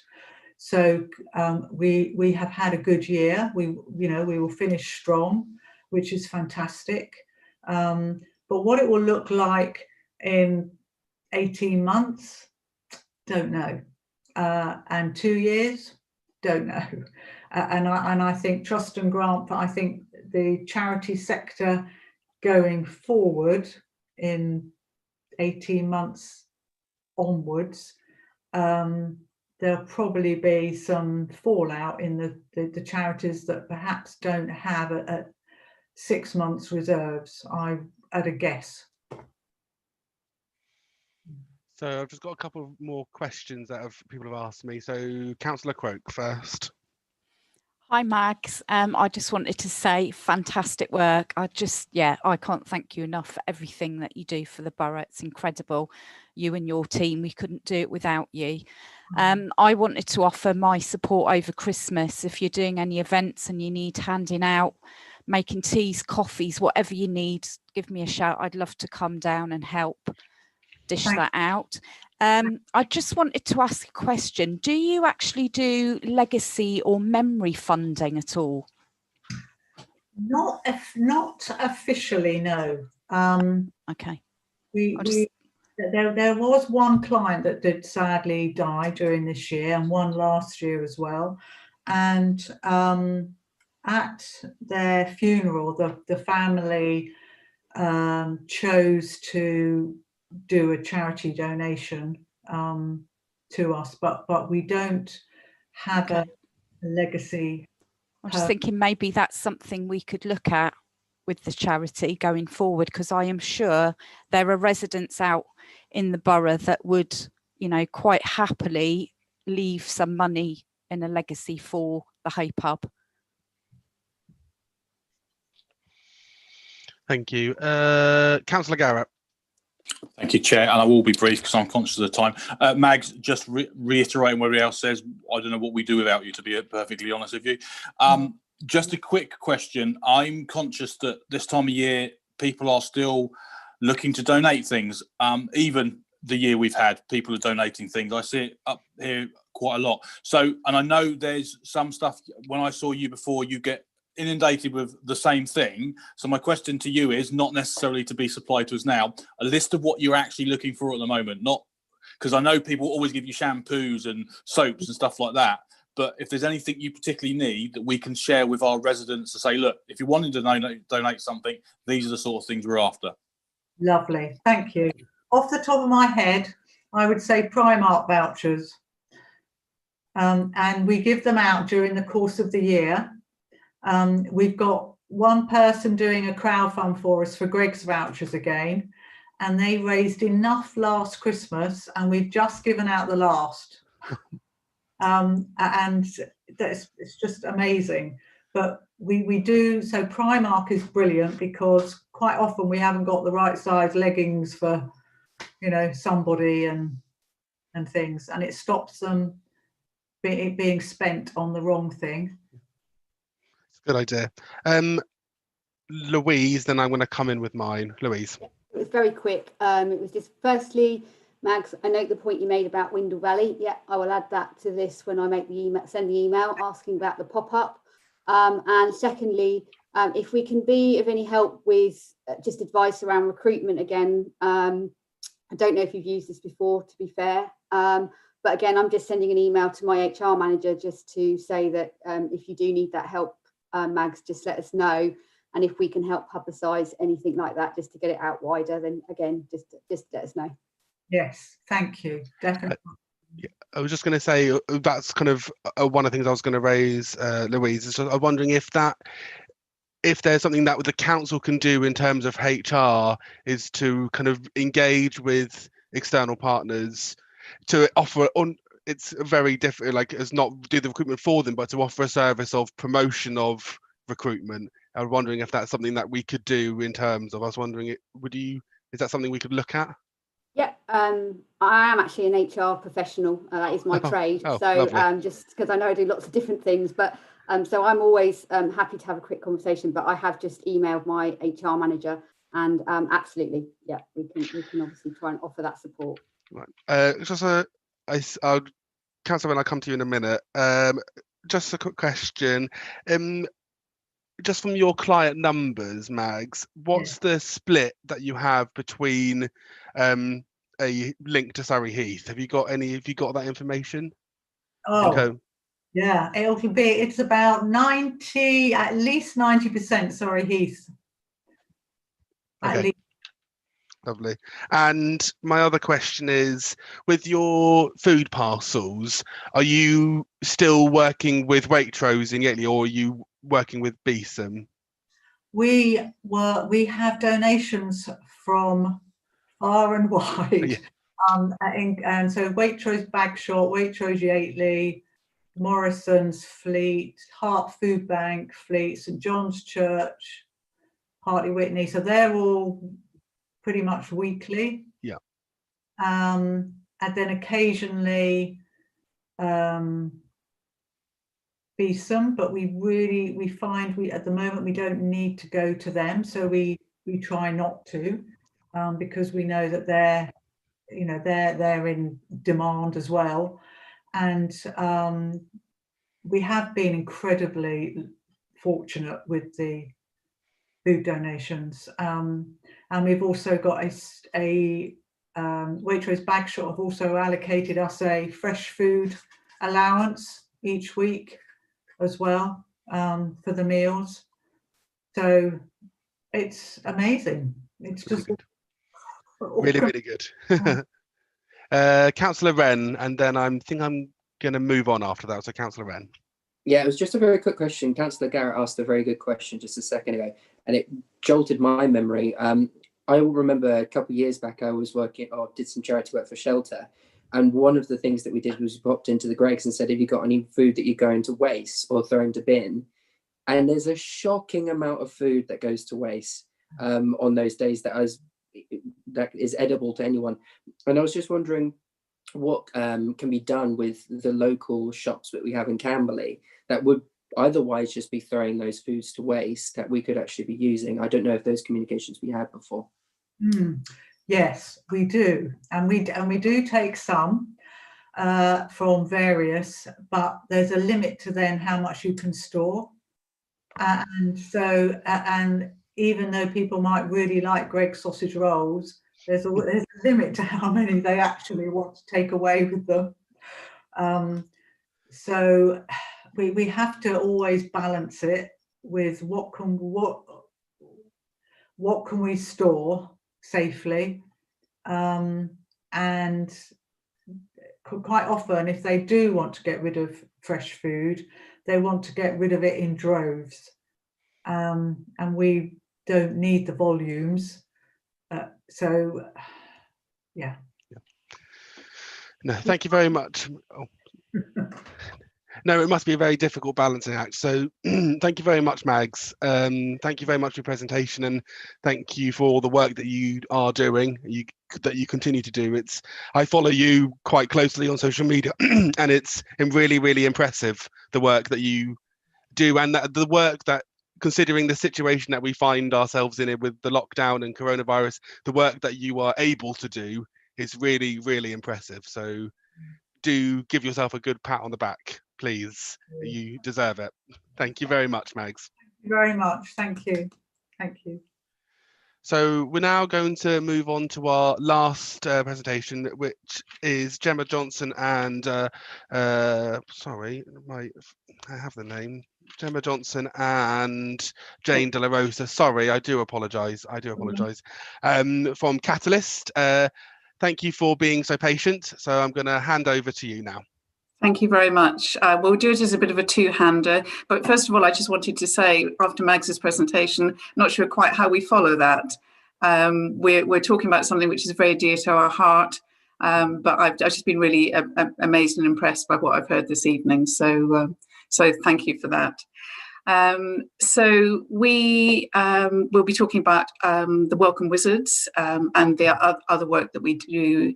It's the Welcome Wizards that Surrey Heath has supported. Gemma, do you want to start the? You can start the presentation. Thank you. Can you see that? Okay. I know we just see your. You've got the agenda up. There we go. Do you want to go? Okay. To the top, thank you. So very quickly, just to many of you may well be aware of the work of Catalyst, a Surrey-wide charity for over 30 years, with quite a range of work that we do, which is shown on the next slide. We really cover a huge number of projects, but they're all bound together around our ethos, which is being welcoming, non-judgmental, kindness, commitment, and integrity.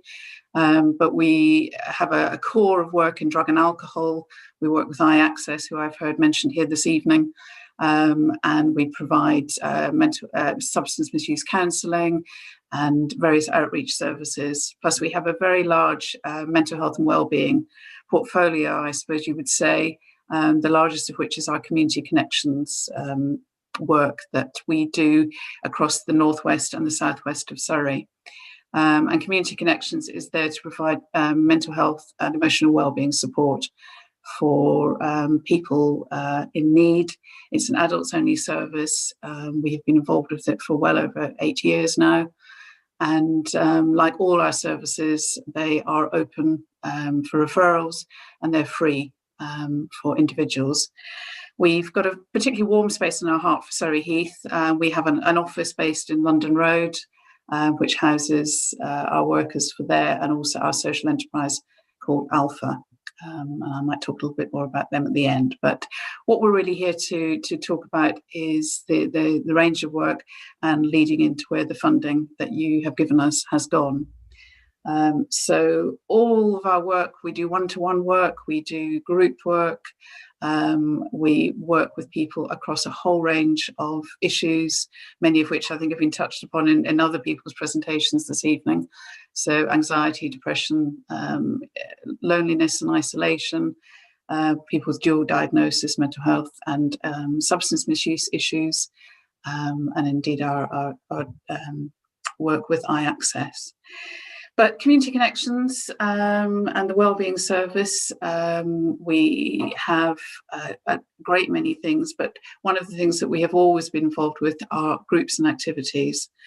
And we have, over the last 6 years, 5-6 years, nurtured from our Community Connections clients an activity group which became the Welcome Wizards. Welcome Wizards started as one individual, a client who had an interest in football, and slowly built it up to the point where at one point, not only did they have enough for 2 teams in Surrey Heath, but we actually started a satellite team over in Elmbridge, which is now running under the care of the Mary Frances Trust. So football really does grow. So I'm going to hand over to Gemma, because Gemma, who works in marketing with me, has done a huge amount with the Welcome Wizards, and has really sort of been involved in obtaining this funding. So she'd like to bring you up to date with what they're doing and what has been happening through COVID. Gemma. Brilliant. Thank you very much, Jane. Yeah, so as Jane mentioned, the Welcome Wizards is our Surrey Heath community football team. And it's basically there to support people with their mental health and wellbeing. The group actually trained weekly on a Friday at Frimley Lodge Park. We use 3G pitches, and before COVID, we were actually part of the Surrey Disability FA League. And a couple of years ago, they actually became top of their division. So it was a really good boost for the guys, and really good for their mental health and wellbeing. So during COVID, obviously lots has changed. The Welcome Wizards had to suspend all training during lockdown 1, but to keep them engaged, we did do some things online. So we did a football challenge. So if you look on our Catalyst YouTube, Catalyst support, you'll see that they did a football challenge which kept them engaged. The shot at the end is a great one, so I would recommend going and watch that. We also did watch parties on Facebook where the players chose what football matches from the past that they would like to watch, and then they all watched it together on a Facebook watch party. So that was another good thing to keep them engaged. And then after the first lockdown, we did actually, it was a positive to get them back to training with all the right procedures in place for COVID. So we did risk assessments, and actually Scott, the volunteer football coach, came on board and does risk assessments at the beginning of each training session. We've produced documentation and guidance to keep them up to date with all the things that are going on with COVID. So they have all the right guidance and documentation at every single training session, and all players have had to sign disclaimers to make sure that they are aware of all the different guidelines. And so they kind of they train at their own liability, really, so it's at their own risk.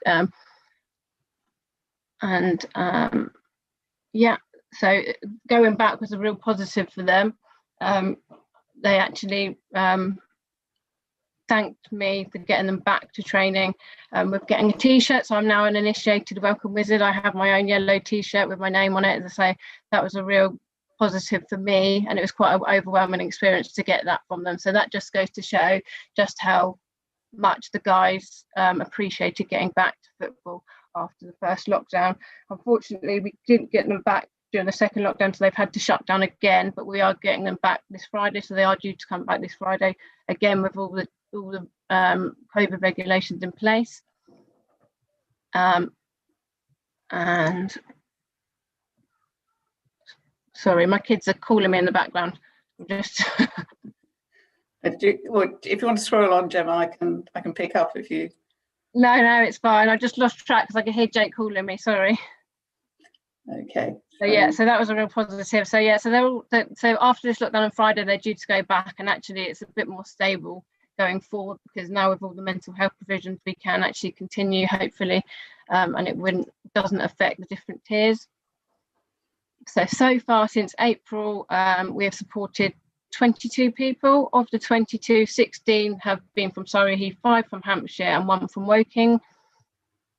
These numbers are slightly less than expected. Usually in any given training session, we usually get about 20 players. But obviously with the current situation, people are a little bit more anxious. It's not as stable at the moment. We haven't really marketed it because of the whole situation. We didn't want people going and then having to cancel it and then go back again. And obviously car sharing as well, quite a lot of the players car share. So that was another factor that some people haven't come along to training. But hopefully now going forward in the new year, we will get these numbers back up again. And yeah, so this is just a more general slide of how Catalyst have responded during COVID-19. So we have actually supported our clients throughout this pandemic, whether it be we've done lots of outreach with Alpha, our cuckooing service. We've provided PPE to all our staff. We've been offering telephone support, online support, outreach, and some face-to-face sessions. We've actually developed our own online platform. It's called Catalyst Big Blue Button, which is where all our online activities take place. We've started counselling sessions as well for our reach out counselling for substance misuse. And we have a family and friend support group fortnightly on a Wednesday for families and friends affected by a loved one's substance misuse. And then obviously our football and wellbeing walks in Surrey Heath have resumed adhering to COVID-19 safety regulations. Okay. I'm just moving on to the next slide. This is just a snapshot really. As I said, the football has resumed, but we've had to suspend it. So some of the guys, although they haven't been doing the football, they have had access to other groups that they can do online. This is just a snapshot of all the groups that we've managed to get online since COVID. So I think we've now got 16 groups online, which is a huge thing for us to kind of get off the ground and adapt to during this time. Okay. So yeah, so now I'm going to just pass you back to Jane to talk about the statistics from Community Connections and how we've made an impact.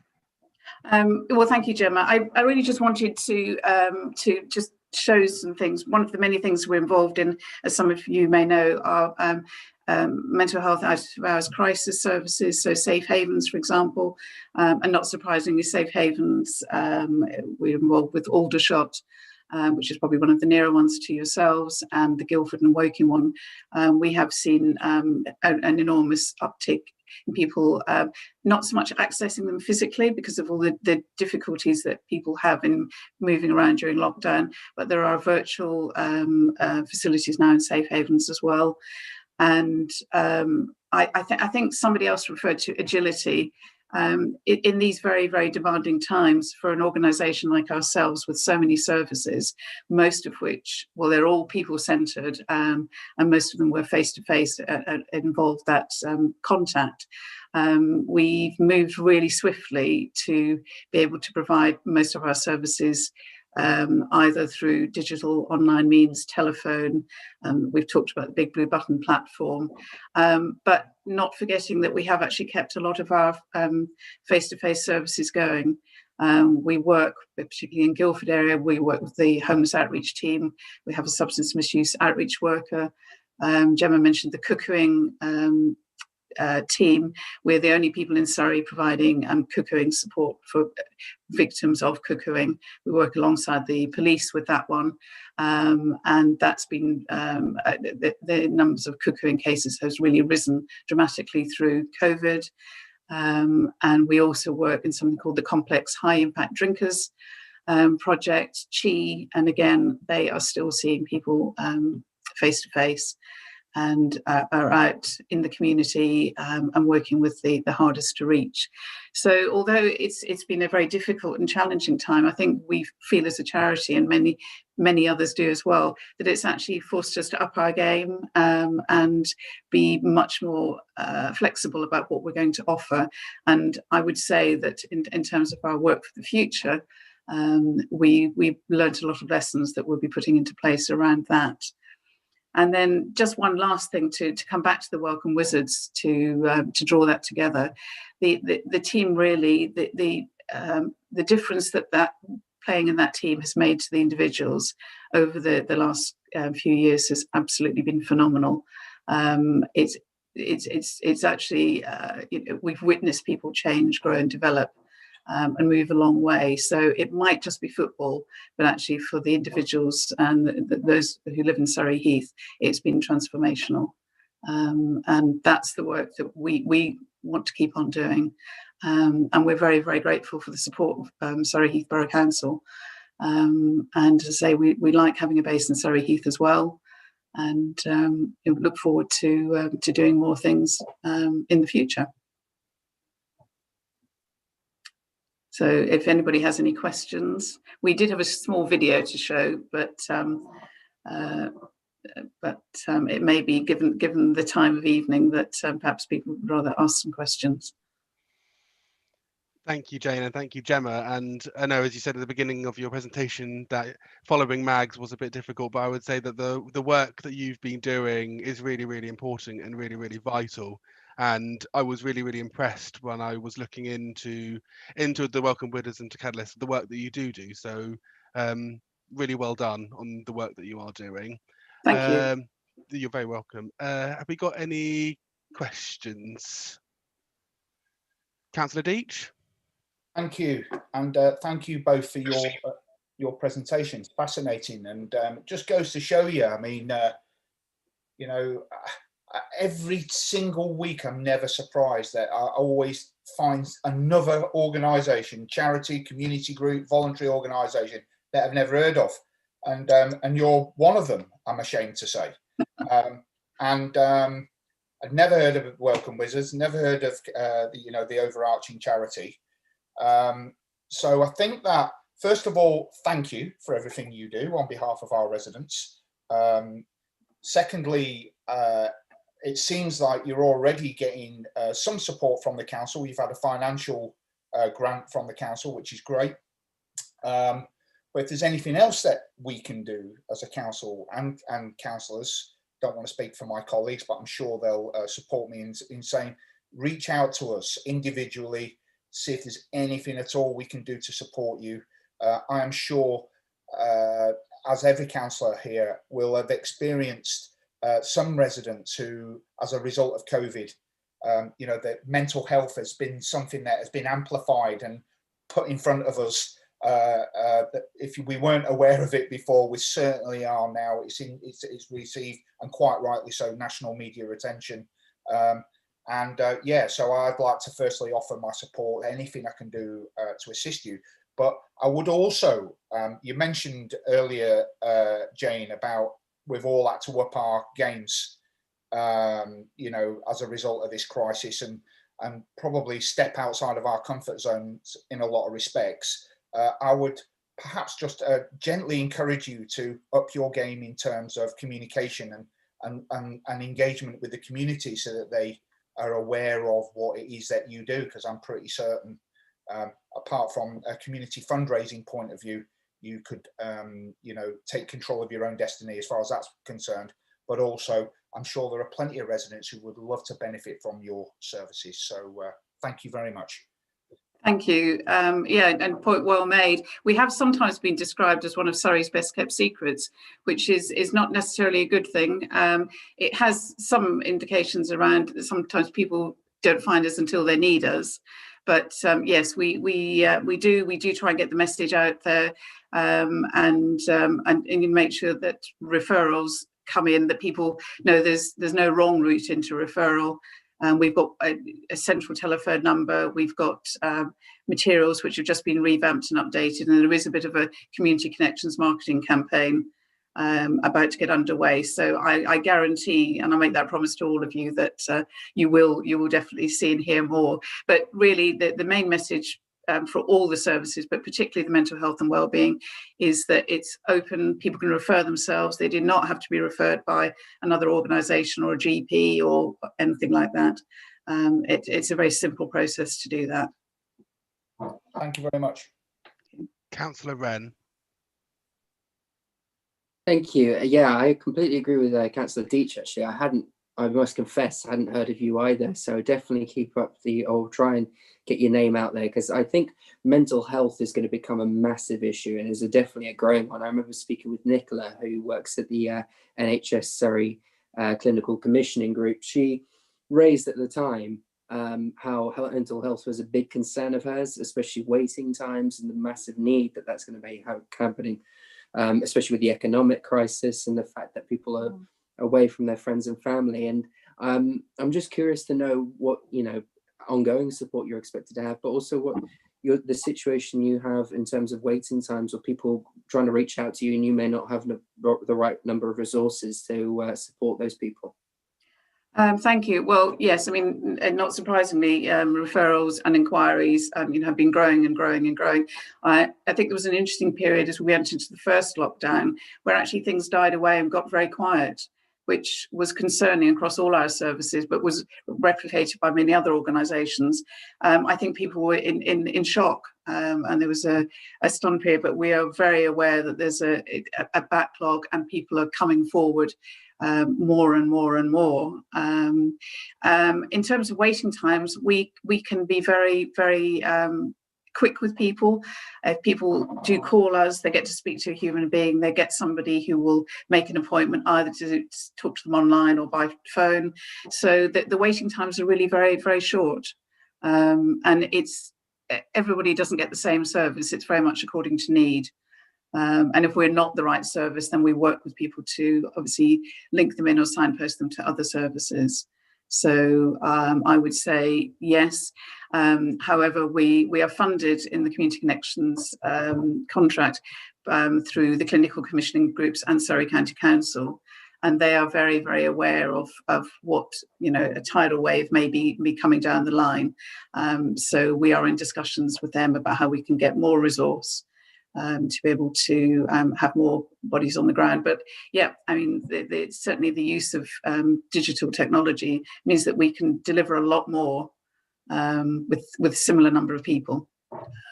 This is a long-term problem. And again, I think as somebody else referred to, with COVID, there was a lot of very short-term funding, which was fantastic and really useful, but had to be spent very quickly. But I think it's the challenge is going to be next year and the year after and the year after that.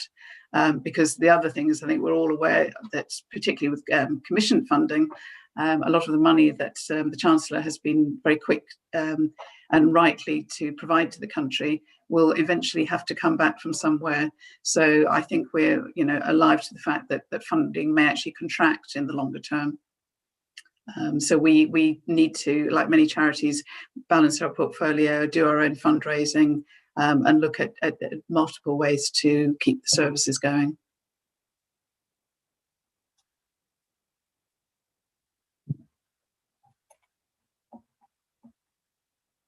Okay. I think you're muted, Councillor Morgan. My apologies. I'm normally the one that is saying that to other people. As I was saying, no wonder why no one responded when I said if there were any other questions. Are there any other questions? No. And I feel like you've almost been victim of the time, unfortunately. So I do really appreciate you being very, very patient.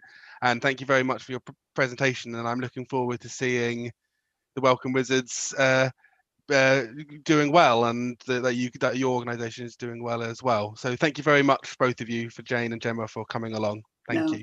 Thank you for inviting us. So we're now going to move on to the next item, which is the work programme. As you can see, the next meeting, so in the meeting date, it says the 9th of February, and I just want to inform members that that is incorrect, and the actual date of the next meeting is the 2nd of March. So that will be the last meeting of this municipal year before the annual council meeting in May. And obviously on the work programme, we've got Camberley Job Club, Basingstoke Canal Authority and Blackwater Valley Countryside Partnership. And I'm just wondering, Louise or Jane, has there been an update to that? We were going to make contact with the M3 LEP councillor Rise, yes, and we're still in the process of actually doing that. I hope we'll be able to confirm that they can come along, because we've got quite a nice period of advance warning there. So I will make sure I come back and let you know the outcome of that. Lovely, thank you very much, Louise. Does any member have any comments or requests for the work programme? Councillor Deet. Yeah, I'm just looking at. Thank you, Morgan. I'm just looking at the end there. You know, possible standing responsibilities, reoccurring items, and it says there the Surrey Police and Crime Panel. I don't think we've ever had them before. And wouldn't the Police and Crime Commissioner be more appropriate than the panel? Yes. I'm guessing there would be a difference of responsibility, because I'm assuming it's because we have a council representative on the police and crime panel, which I believe is why. Well, yeah, and that's why I think that, you know, it'd be more appropriate for us to cut out the middleman or woman and go straight to source. Okay, I'm happy.